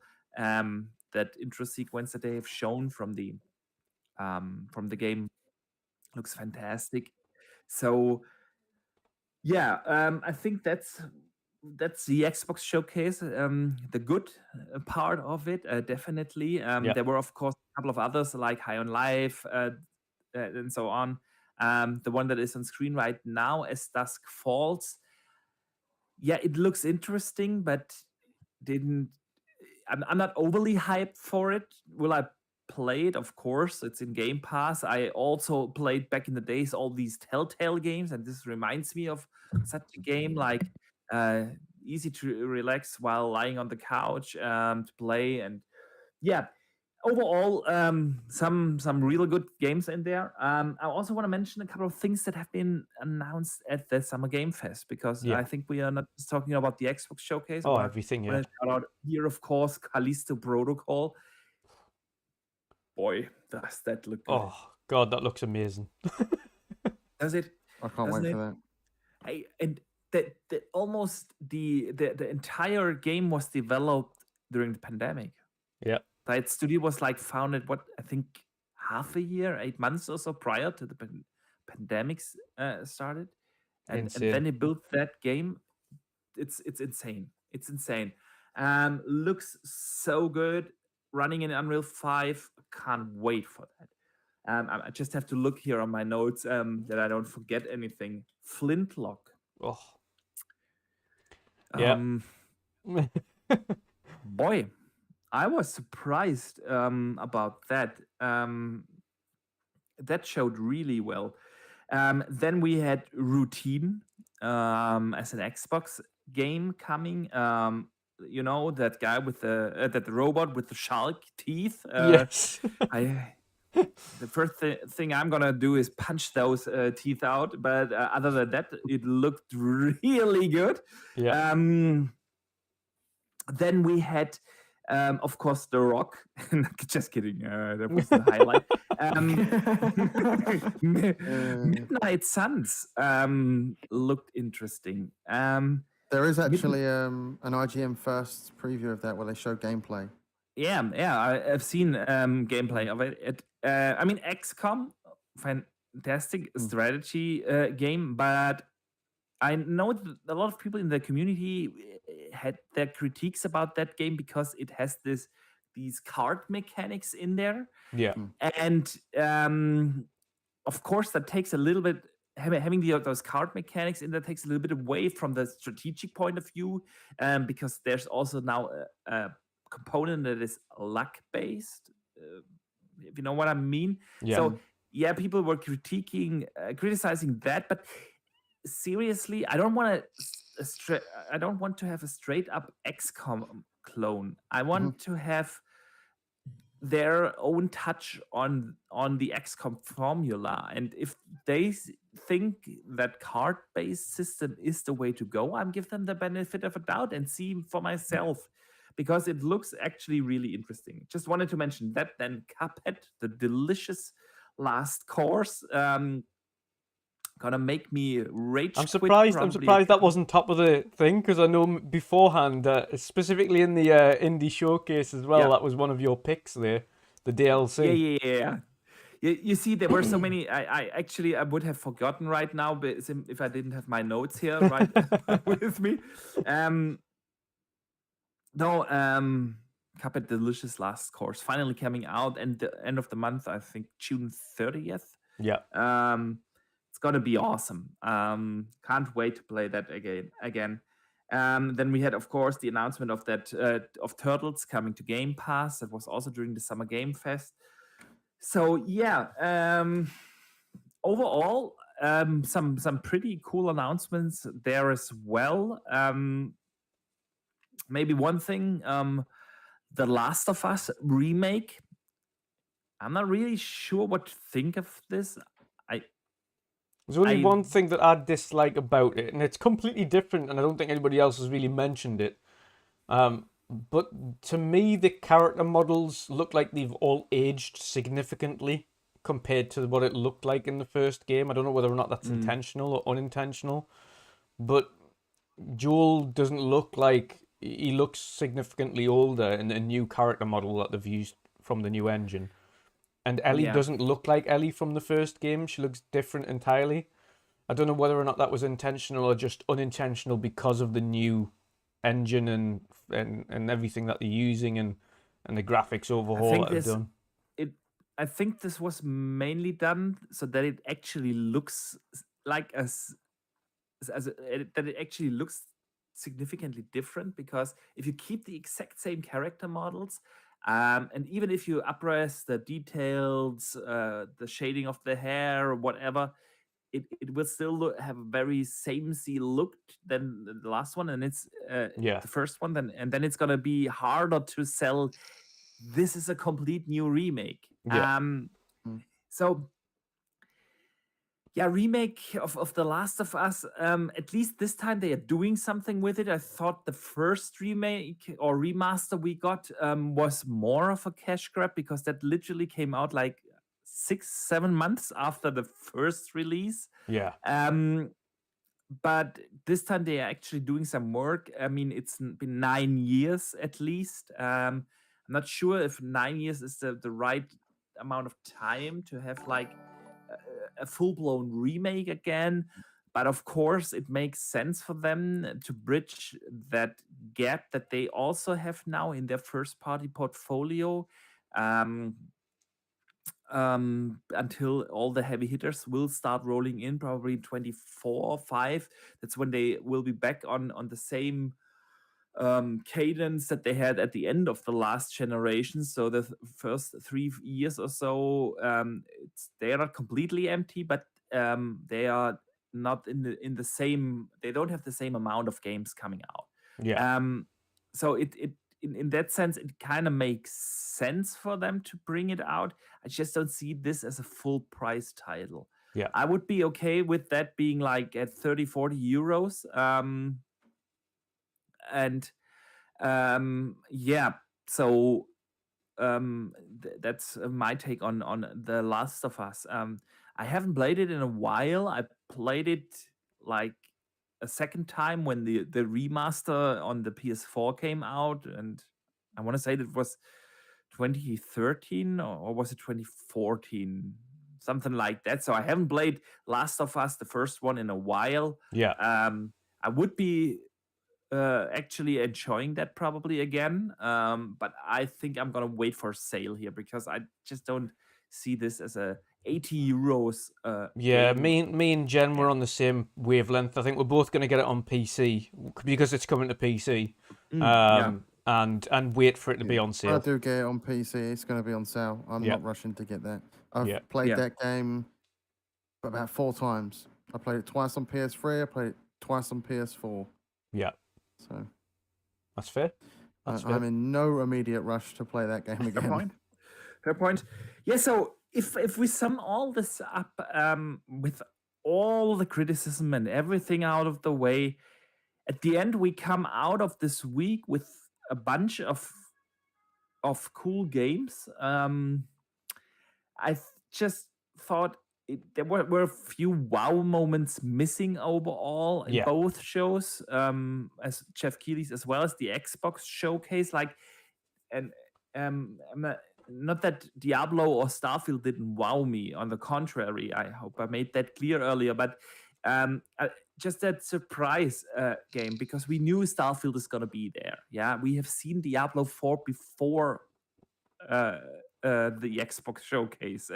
So this and last year Jeff Keighley had like Elden Ring, yeah, and these kind of 1 or 2 surprises would have been nice, but overall we got a bunch of cool games to look forward to, and yeah, some of them are coming out tomorrow, like Turtles. So Yep. good stuff. Awesome stuff. Awesome stuff. General C, what are the ones that excited you most from these showcases? To be honest, Redfall was a big surprise. The gameplay for that really surprised me. I wasn't expecting much from Redfall, and I'm looking forward to playing that when it comes out now. It's Yeah. a shame it's been delayed, but there's not much you can do about that. It is Yeah. what it is. When it does come out, though, I will be playing it for sure. It's going into Gamepass, so there's no reason not to try it out. Yeah. But I think High on Life is one of my big highlights because how much I love Rick and Morty and how much I love the mind of Justin Roiland. Yeah.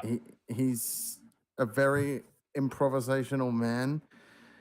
So I expect that game to be very random, and I expect the dialogue to just be really random and wacky and not make much sense, because that's how Justin Roiland's mind works, and that's what makes it even funnier, just because the way he like improvs his comedy. He's very improvisational, like I said. Yeah. That game just looks like a wacky bunch of fun. Like the guns talk to you, the knife talks to you. I can't wait to use the knife in that game. It's gonna be crazy. The knife, like telling you to Australian stab knife. people. Yeah. It's insane. Like, why would you not want to play that? It looks so out of this world. It reminds me of Oddworld Stranger's Wrath. That came out on the original Xbox, and then I think it was remastered recently, Yeah. a couple years back. So, really want to play Stranger's Wrath again after watching this. And this just looks like it reminds me of that, but it's elevated to a whole wacky level that is gonna be crazy. Like, it's insane. If you've watched Rick and Morty, expect it to be random and crazy fun. but yeah, that's one of my most anticipated for this year. Forza Motorsport looked bloody amazing. I watched that footage in 4K today, Oh man. and the rumbles and the sound effects of the cars and the graphics and like all those foils that wrap around parts of the car, they were so well done.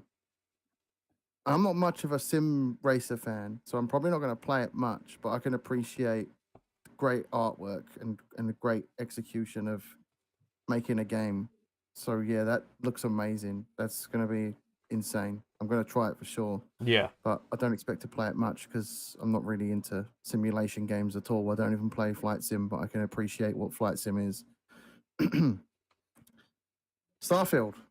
Starfield looks insane. It's a sci-fi fan's wet dream.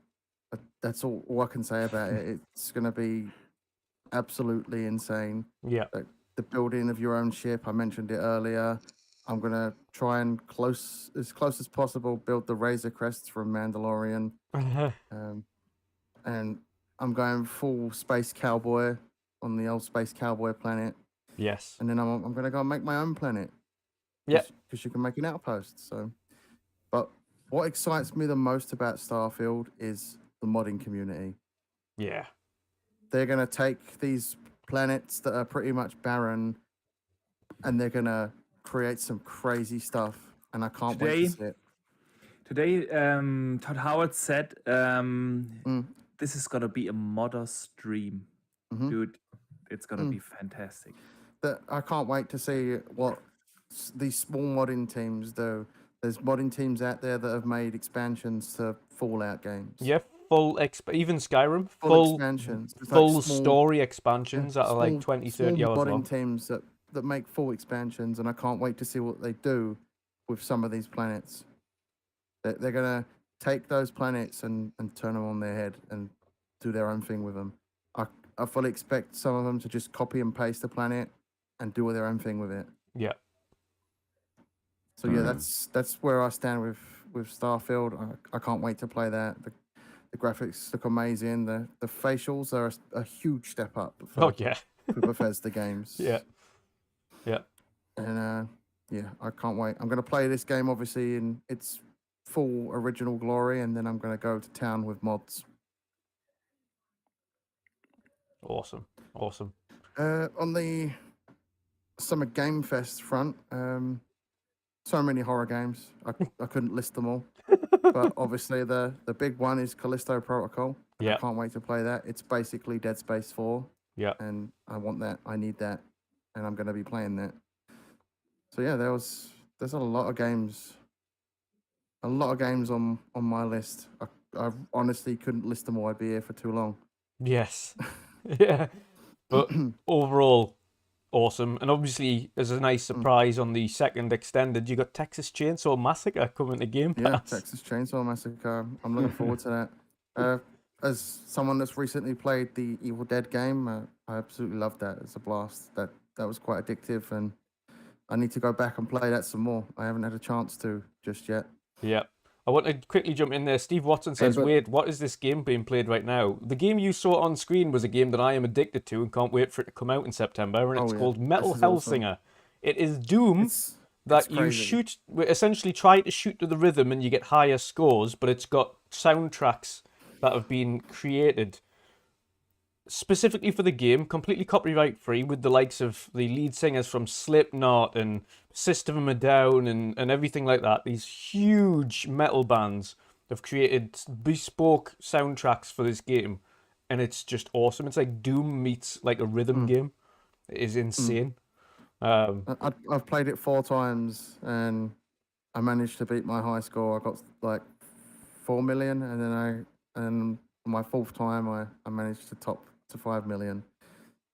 It's really addictive. The music's brilliant, and it really puts you in the game even more, immerses you in it with the music, immerses you in that syncing up of the rhythm. Yeah, 100%. I can't wait to play the full game when that comes out. Yeah. Any other little games? Any of the indies that surprised you? Flintlock is one. It reminded me a lot of God of War. Yeah. That's So a I'm looking forward to third-person, playing that. over-the-shoulder action It adventure. looks awesome. Yeah. Yeah. It's like God of War without the whiny child.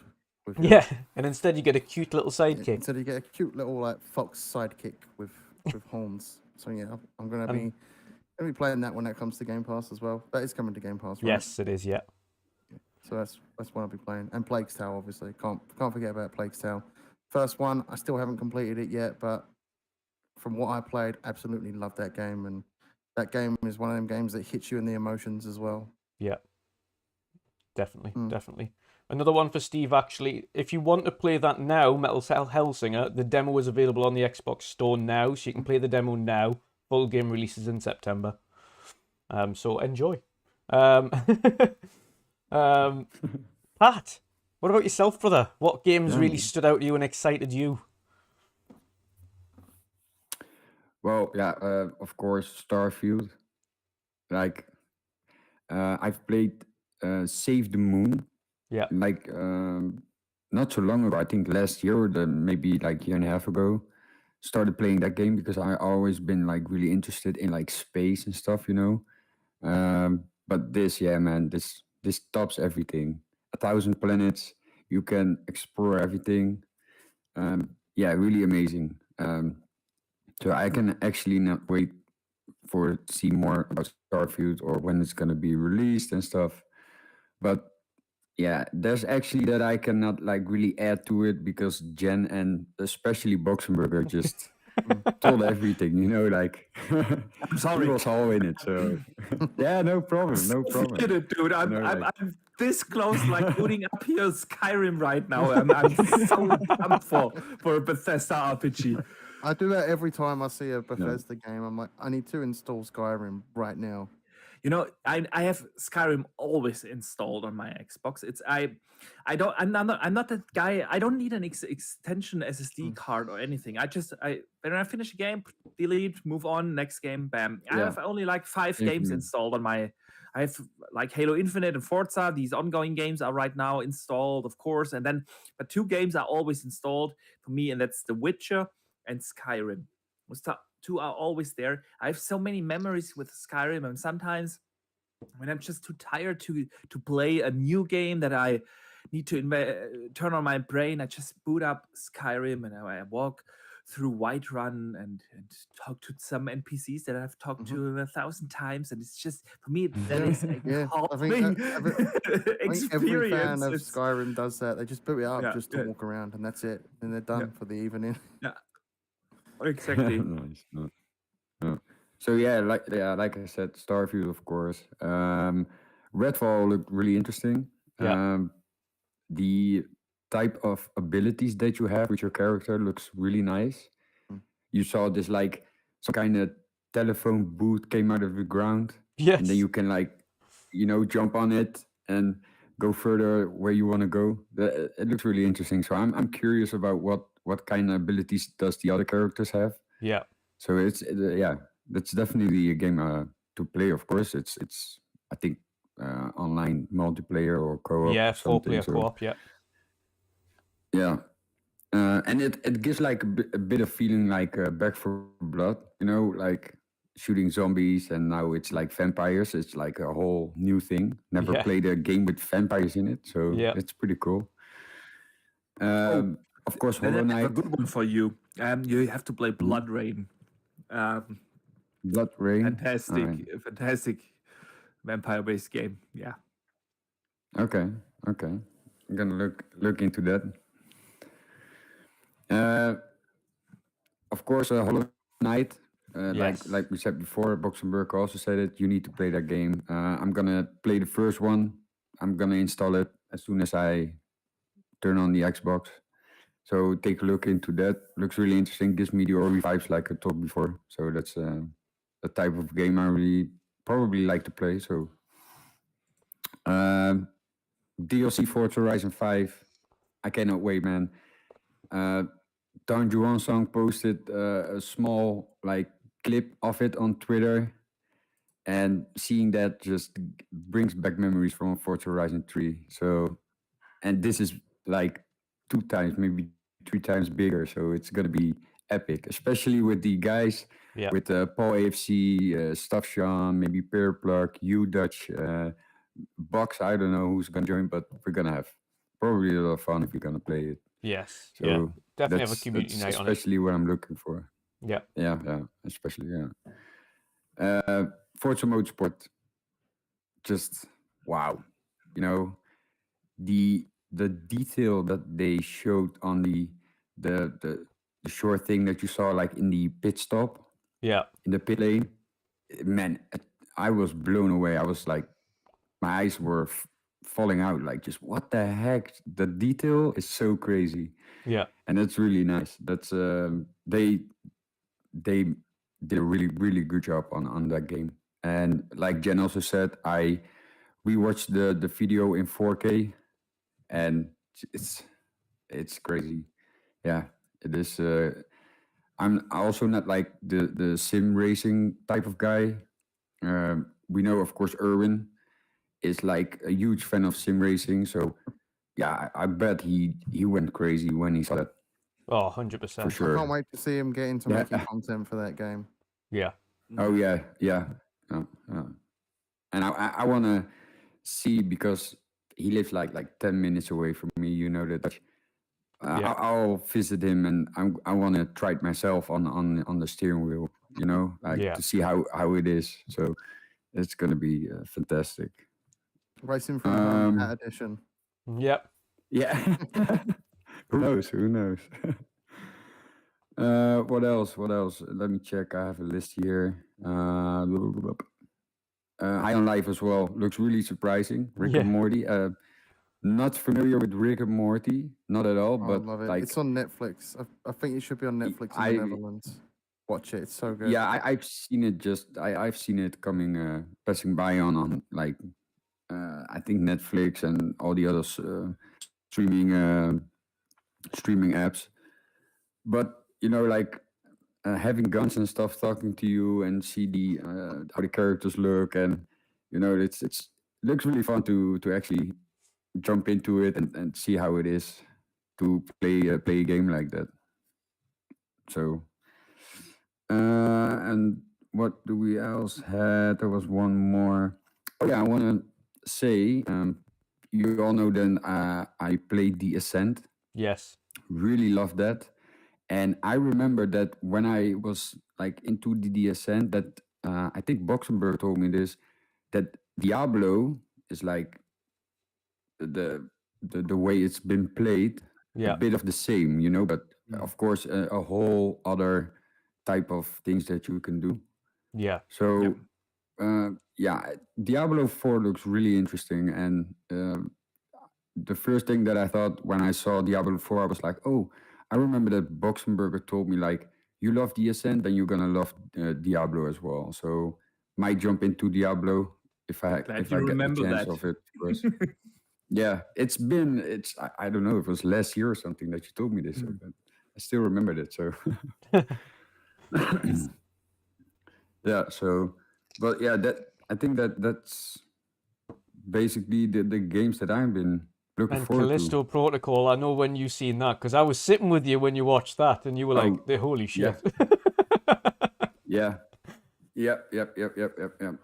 Forgot that, but that's definitely a game. You were here. You told me, like, we were on YouTube, I think. Yeah, and we saw, like, you said, yeah, there's a new horror game created from, or like the thing from PUBG, the Crafton company. So searched it, and I saw it. I was like, holy shit, this looks crazy. This looks really nice. So yeah, that's definitely a game also to play, man. That's maybe they didn't show a lot of games that we're gonna play in 2022, but yeah, we'll be busy. Yeah, doesn't matter what type of game it is, but like, yeah, we're gonna have a lot of fun. And of course tomorrow, Teenage Mutant Ninja Turtles. Yes. Yeah. I hope we're gonna have not too many people in the party. Because of the purple. Yeah, we'll have a good we'll have a good session tomorrow. Obviously, everyone's getting it downloaded, so I think we're gonna all have a good jump on it. It's up to 6-player co-op, so that's awesome. So that means we can get at least 6 people in. If That's if it's a nice. party of 12, we can get 2 games going. So that's awesome. But yeah, there's a lot. There was a lot And how there. about you, Dutch? Yes, for me, first of all, we mentioned the first showcase, Summer Game Fest, Callisto Protocol. I didn't know what to think of that at first. I heard so much about it. And then seeing both trailers, because we had the first trailer that was shown from Sony, because it was a Sony event first, and then we saw the second one at Summer Game Fest, and that extended gameplay trailer was just insane. The level of gore, the kind of throwbacks to Dead Space, where you saw not only just limb amputations, but it was like bits of bone and flesh hanging out and things. I thought the level of detail in the gore was insane. It scares me. It scares me. It is not because I'm scared of watching stuff like that, but I know the German government is gonna ban that game because of shit like that. Yeah. And dude, I want to play it. Yeah, 100%, 100%. And then seeing the way the character can die as well when he gets sucked into that little grind mill thing, and he's like ferociously trying to pull himself out, and then he just gets sucked in and his head pops and everything. I'm like, holy shit, this game is gory. But I can't wait, because it just takes everything that made Dead Space great and just amplifies it. And that is, like, I can't wait. I cannot wait to play that game later this year. Then we got kind of 2 horror games back to back, and both, and I can't remember the first one. The first one had Troy Baker in, and I've forgotten the other guy's name, but that looked quite cool. I can't remember the name of that game. Yeah, it keeps eluding us. Fault Solace, is it? Fault Solace? Solace or something? Is it something like that? Fault Solace or something Fort like that. Solace, that's the one. Yeah, Fort Solace, that looks quite cool. That looks interesting. That's more of a thriller. More akin to maybe Alien Isolation, where it's more of a focus on sneaking and finding out what's happening and trying to piece together certain things than the actual combat itself. Of course, what Boxy mentioned as well, that other game that's coming to Xbox, Routine, that also looked quite cool with the shark teeth. That was a surprise. Didn't know what that was. Didn't expect it. So that one, yeah, that looks awesome. Of course, then we go into the Xbox showcase. Redfall, as we've mentioned, we didn't know really much about that. We'd heard kind of, this is what it's meant to be like. It's meant to be a little bit like Borderlands, meant to be like this, meant to be like that. But until I see it, I can't get hyped about it. And we saw it, and it showed really well. It looks like it's going to be a lot of fun. It's like Back 4 Blood, but there's more to it. It's got a full story. It's open world. There's different characters and classes you can play as that all have different abilities. Obviously, 4-player co-op. It looks really interesting. It looks quite awesome. The particle effects, the way the game looks awesome. So I'm now quite hyped for that coming out next year. Likewise, as everybody else, I wasn't as hyped as everybody else was for Starfield before I'd seen it. Everybody else was like, oh, it's going to be amazing, it's going to be awesome, I love this, etc. I thought I'd put a lot of time into Skyrim, and back in the day, I put maybe 200, 300 hours into Skyrim, and I thought that was a lot. But then when I see a lot of people's playtime for Skyrim through the years, and they're like thousands of hours, I thought, right, mine's absolute child's play in comparison, but I've completed everything I could complete in that game at the time. So, but yeah, I've had Skyrim on nearly every platform. Yeah. Xbox, PS3, bloody. I don't know how many hours I've got in total. yeah. It's probably a lot. Yeah, exactly. And I just remember, because it was again going back into, it was one of the days, and it was a couple of games that were like that, and I'll just both Skyrim, and at the time as well there was the racing game Need for Speed Most Wanted when it first released. There were 2 games where people would just sit in party chat, and you'd both be playing the games. It wasn't online co-op, but everybody would be playing the same thing and going through it, and every night you'd do the same thing. You'd sit in party chat and talk to each other, even though none of this was playing online, and you just either try and beat each other's high scores, or how long can you evade the police, or in Skyrim you'd be going through doing these missions and you'd be telling them about hilarious times when the giants beat you into the stratosphere. So on Skyrim, they'd like hammer you down once and your guy would fly off into the distance and never see him remember again. my first encounter with a giant in there. I was like, oh, I'm going to go over and try and kill this guy. Smash! Sent into the fucking stratosphere. Goodbye. Yeah. So, but Starfield impressed me. The one thing that impressed me more about it, and I've got to look back to Fallout, in terms of the way the characters move and the combat and things, Starfield looked like they've taken either help or advice from the likes of id Tech or Machine Games or someone, in order to improve the fluidity and the gunplay. Of course, it's not still on par with other actual first-person shooters and things like that, but it is a drastic improvement over Fallout in the way that guns handle and the fluidity of the character is there. So that was a massive positive for me as well. So I am now much more hyped for Starfield than I was before. I'm actually really looking forward to it now, whereas previously it would have been a one where I would have said, take it or leave it. But now I can't wait to play it. It's going to be awesome. And again, I'm just dreading the fact that we're going to lose our life to this game now. It's going to be, oh no! It's this game or nothing, but I'll boys. still make room for Hunt Showdown. Don't worry about me. Yeah. What were you saying, Pat? Hey, but Starfield is like in third and first person, right? Yeah, they have that option, thing which is that all the awesome. Bethesda games. Yeah. Fallout and Skyrim and Oblivion could be played in third person and first person. So you Yeah, always have that I choice. never played like Skyrim or I played a little bit of Fallout, but like, Dude, what have you been maybe doing now your it's entire not- life? No Diablo, no Skyrim. yeah, played other games. No, it's, you know what it is. It's awesome with Pat as well. It's what's been awesome is, of course, before he joined the show, really, Pat was very much, and he doesn't mind admitting this, he was very much a casual gamer. He'd play the shooters and football games and things like that. And I think since he's joined this podcast, he's played so many different varieties of games that he would never have played before. Because we've all been like, you need to try this, you need to try this, you need to try this, and that, like, Ori's become a massive favorite of his, and now he's looking forward to the likes of High on Life and all these different things. So it's awesome seeing you really like branch out and just try loads of random shit that we keep telling you to go and play. So no, that's great. But a little bit. High on Life really stood out to me.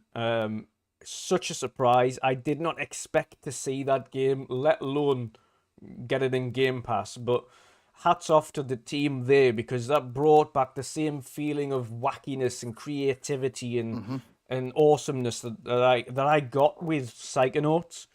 The way they've got these such strange looking characters, intriguing worlds, intriguing story. The same kind of applied to this. When I seen it, I thought, this is just wild. And it takes a really creative mind to come up with something so strange and so fun. Look, that automatically, you see the game and you go, this looks fun. Like, I don't even know what I'm doing in this game yet, but it looks fun. And that's the kind of thing that really sticks out to me. So I am super hyped. I think that was pretty much almost one of my games of the showcase week. Such a surprise. Same here. It's a standout for me. Yeah. It's just so different, you know, from anything else. Yeah. Like all the guns talking at you and screaming at you, and the knife asking you to stab people. Yeah. 100%. 100%. Two indie games really stood out to me. Proper indie games really stood out to me as well. One of them we spoke about already not too long ago because the trailer was on screen. But Metal Hellsinger, that was another one that I had no idea about, and I put together a show every year that showcases indie games, and we put in almost, it was like 70 something games again this year, and I have no idea how this one completely missed everybody's attention because it is such an awesome game. So much detail and love has went into this game that they've released. And as soon as they said the demo is available to try now, I was on it immediately, played it countless times now, tried it loads of times to try and beat my score. Huge. That's one of my most anticipated indies for this year. That's for sure when it releases full time. So second I can see one. me and you battling to beat each other's high Oh, score on that 100%. game. 100%. Oh yeah. Second one was the Plucky Squire. That looks that looked phenomenal. interesting. That Oh, looks yeah. unbelievable. Yeah. Yeah, I forgot about I that. forgot That about looks that. fantastic. Yeah. Yeah. It just looks It's so insane. different. Like It's like a book, and then it's like completely like flat in 2D and everything like that. That's what I loved about It Takes Two. Takes Two. Like, every level for It Takes Two was different, and this reminds me of something like that. That every level in this game is going to be stand out and unique and different. Yeah. I'm excited to try that out.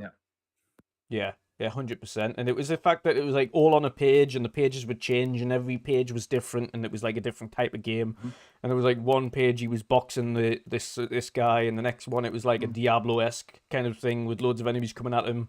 And then another one was RPG, and then he jumps there's even out a of the part where, book, like, and it's you're- all 3D. And then all of a sudden you've got a platformer, and I'm like, what is like this game is just so imaginative and creative, and it's the indie games really did show themselves well this year across all of the showcases. So hats off to the indie developers there.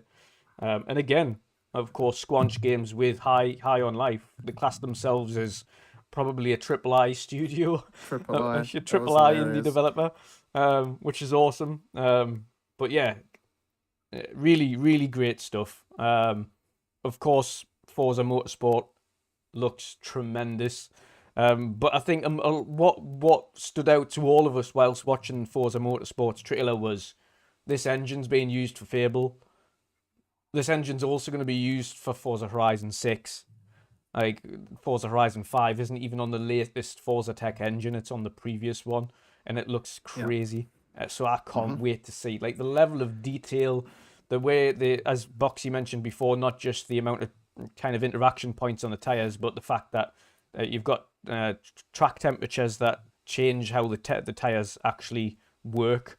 With that, then you've got every track has the full day and night cycle and full random weather systems that just kind of fluctuate throughout the course of the race. So every one of them's got that. They've all got photogrammetry for every section of the track. They've got unbelievable detail for all of the foliage and the trees and the scenery and everything like that. And it is a stark difference when you compare it side by side with Forza Motorsport 7 to the new Forza Motorsport. There is a night and day difference in quality, a night and day difference. And Forza Motorsport 7 is by no means an ugly game. It is still good look, really good looking. But yeah, God, does Forza Motorsport, the new one, look tremendous. So hats off to that team, as usual. But yeah, a few shout-outs again at the end. For me, it wasn't a big deal, but because, again, this type of stuff isn't for me. I love some Japanese games, and there is some that I can tolerate. I'm a big Final Fantasy fan, for instance, so that would have been the icing on the cake for me. But I am glad that people eventually got Persona. That is a huge deal for Xbox gamers that love those Japanese games. More so that people get to play the newer one than the older ones. I know Vin absolutely couldn't wait to play Persona, so the fact that he's got that in Game Pass now, he's over the moon. So shout out to Vin, who was waiting for that one, and he's eventually got it. So yeah, it's overall there was a lot to take away there that I will be playing. Again, Boxy mentioned Plague Tale Requiem. Of course, I can't wait for that game. It's awesome, absolutely awesome. Looks beautiful. Can't wait to. You know what did strike me as well? That I'm kind of happy with is that the kid isn't so much with you as much of the time in this one, is it? Well, at least it looks that way, as it was in the previous one. So you might not have that annoying voice with you all the time. But he's also got now what seemed to be the power to control the rats and get them to go after the enemies, which looks like a really intriguing power to have. That looks interesting. I don't know how that comes about. Like, how is it? Well, how the story goes that way, where he finds out he can control the rats and get them to do as he pleases. But that looks really interesting. Don't you remember the ending of the first one? I don't know. It's been a long time Don't since I spoil, played it. don't spoil, don't spoil. I'm not spoiling anything. Yeah, I don't. I mean, To chuck it in the complete it. private chat and it'll jog my You memory. know what? I'm going to get that installed tonight, and I'm going Yeah. to We complete it talk about tomorrow. it after the show. Yeah. And of course, and I included this one in the showcase as well, but Flintlock Siege of Dawn. So I had that in the indie showcase. I had the initial trailer and then the developer diary as well. That kind of showed a little bit of it. But to see that in action and to see the actual gameplay for Flintlock cements my just how hyped I am for that game as well. Like, that looks so good. It's again, people have mentioned it looks a little bit like Forspoken. It looks a little bit like a God of War. I think it's got elements of a couple of these different games in, but it's so intriguing. It's obviously based in some kind of how do you put it, like not an industrial kind of era, but kind of like that. It's like some kind of weird futuristic industrial era where you've still got these flintlock pistols. It's steampunky to it, Yeah, like a steampunky section. But you've also, what they didn't show in the trailer though is these huge kind of bosses as well that you can fight, which I'm looking forward to see. Yeah, it looks phenomenal. But overall, there's a lot of stuff third party wise that we can look forward to this year. A lot of it, some of it is in Game Pass. A lot of it isn't in Game Pass, the likes of Callisto, etc.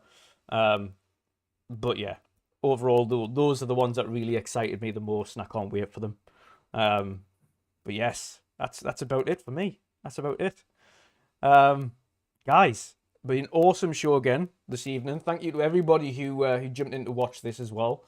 And again, I hope you enjoyed. I did manage to put together all these 4K trailers in the background as well. I hope you enjoyed the show today. We will jump through to our outros. A massive, again, shout out to everybody in chat. If you did like this episode, if you did like the show, and of course like this channel, please make sure to like, share, and subscribe. Of course, we go live every Wednesday and every Sunday for our usual podcasts, either the midweek mix-up or the weekend edition. And of course, we do some gameplay streams in between as well. So look out for those. But let's get to our outros. First of all, Boxenberger. Thank you again, brother, for being here. Let people know where they can find you and what you've got coming up.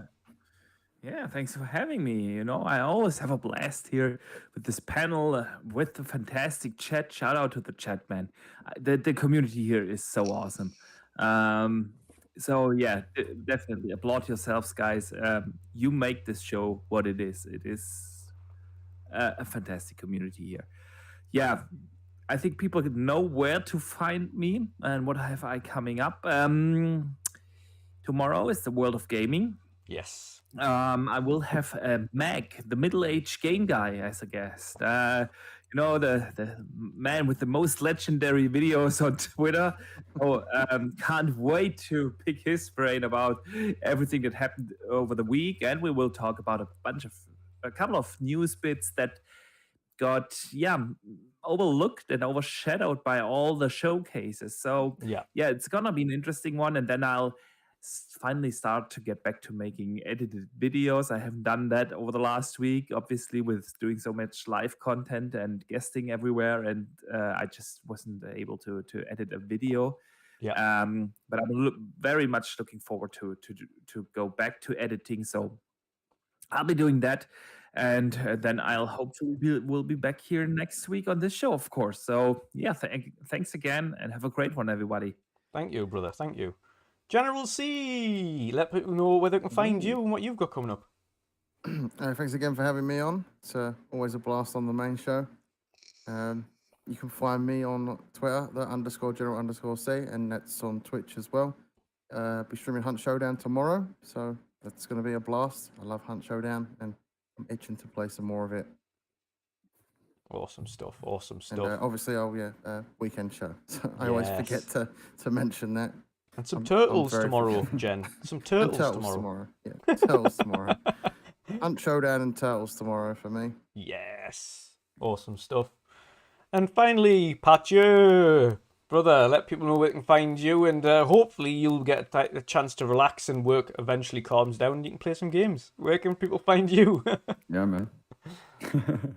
Or you guys can find me, of course, on Twitter, same name as it says right here, Patio070, and on Twitch with the underscore MWMU behind it. I didn't stream the last couple of days because of work and busy, tired, and all these shows, extended shows, podcasts, and all the Yeah. didn't have time to stream. I'm gonna try to see if I can, stream the coming days. I cannot tomorrow. Tomorrow I have a soccer tournament with my work. Yes. So we're gonna be active on the field again after a few years. Good luck with that, mate. Hopefully you win. Yeah, man. Thank you. Thanks. But yeah, like I said, try to be online, stream. Keep an eye out on Twitter or any social media that you follow me on. And yeah, can't wait to maybe jump into some Ninja Turtles. Yes, 100%. And the rest, yeah, we're gonna see. We're gonna see, man. Awesome stuff. Awesome stuff. And of course, you can find me everywhere at WandrinDutch, both here on YouTube and of course on Twitter. And later on this evening, of course, I'll be over on Boom's channel for Primetime Gaming, which is in several hours' time. So I'm going to relax for a little bit, get something to eat, maybe play a game. I might treat myself to a game in between. I'm going to be going back to Jurassic World shortly. Yeah, so I'll do a bit of that. But yes, again, massive shout out to everybody in chat. Thank you everybody for joining us again this evening. The views and the support we've had over this showcase period has been phenomenal. So hats off to all of you guys. Again, what Boxy said before, you make what this channel is. So thank you for your continued support. Again, if you did like this, please like, share, and subscribe. But until then, of course, enjoy all your gaming. Enjoy all of the content that you've had over this last week. Have an awesome evening, and we'll see you all again next time. Goodbye, guys. See you later, guys.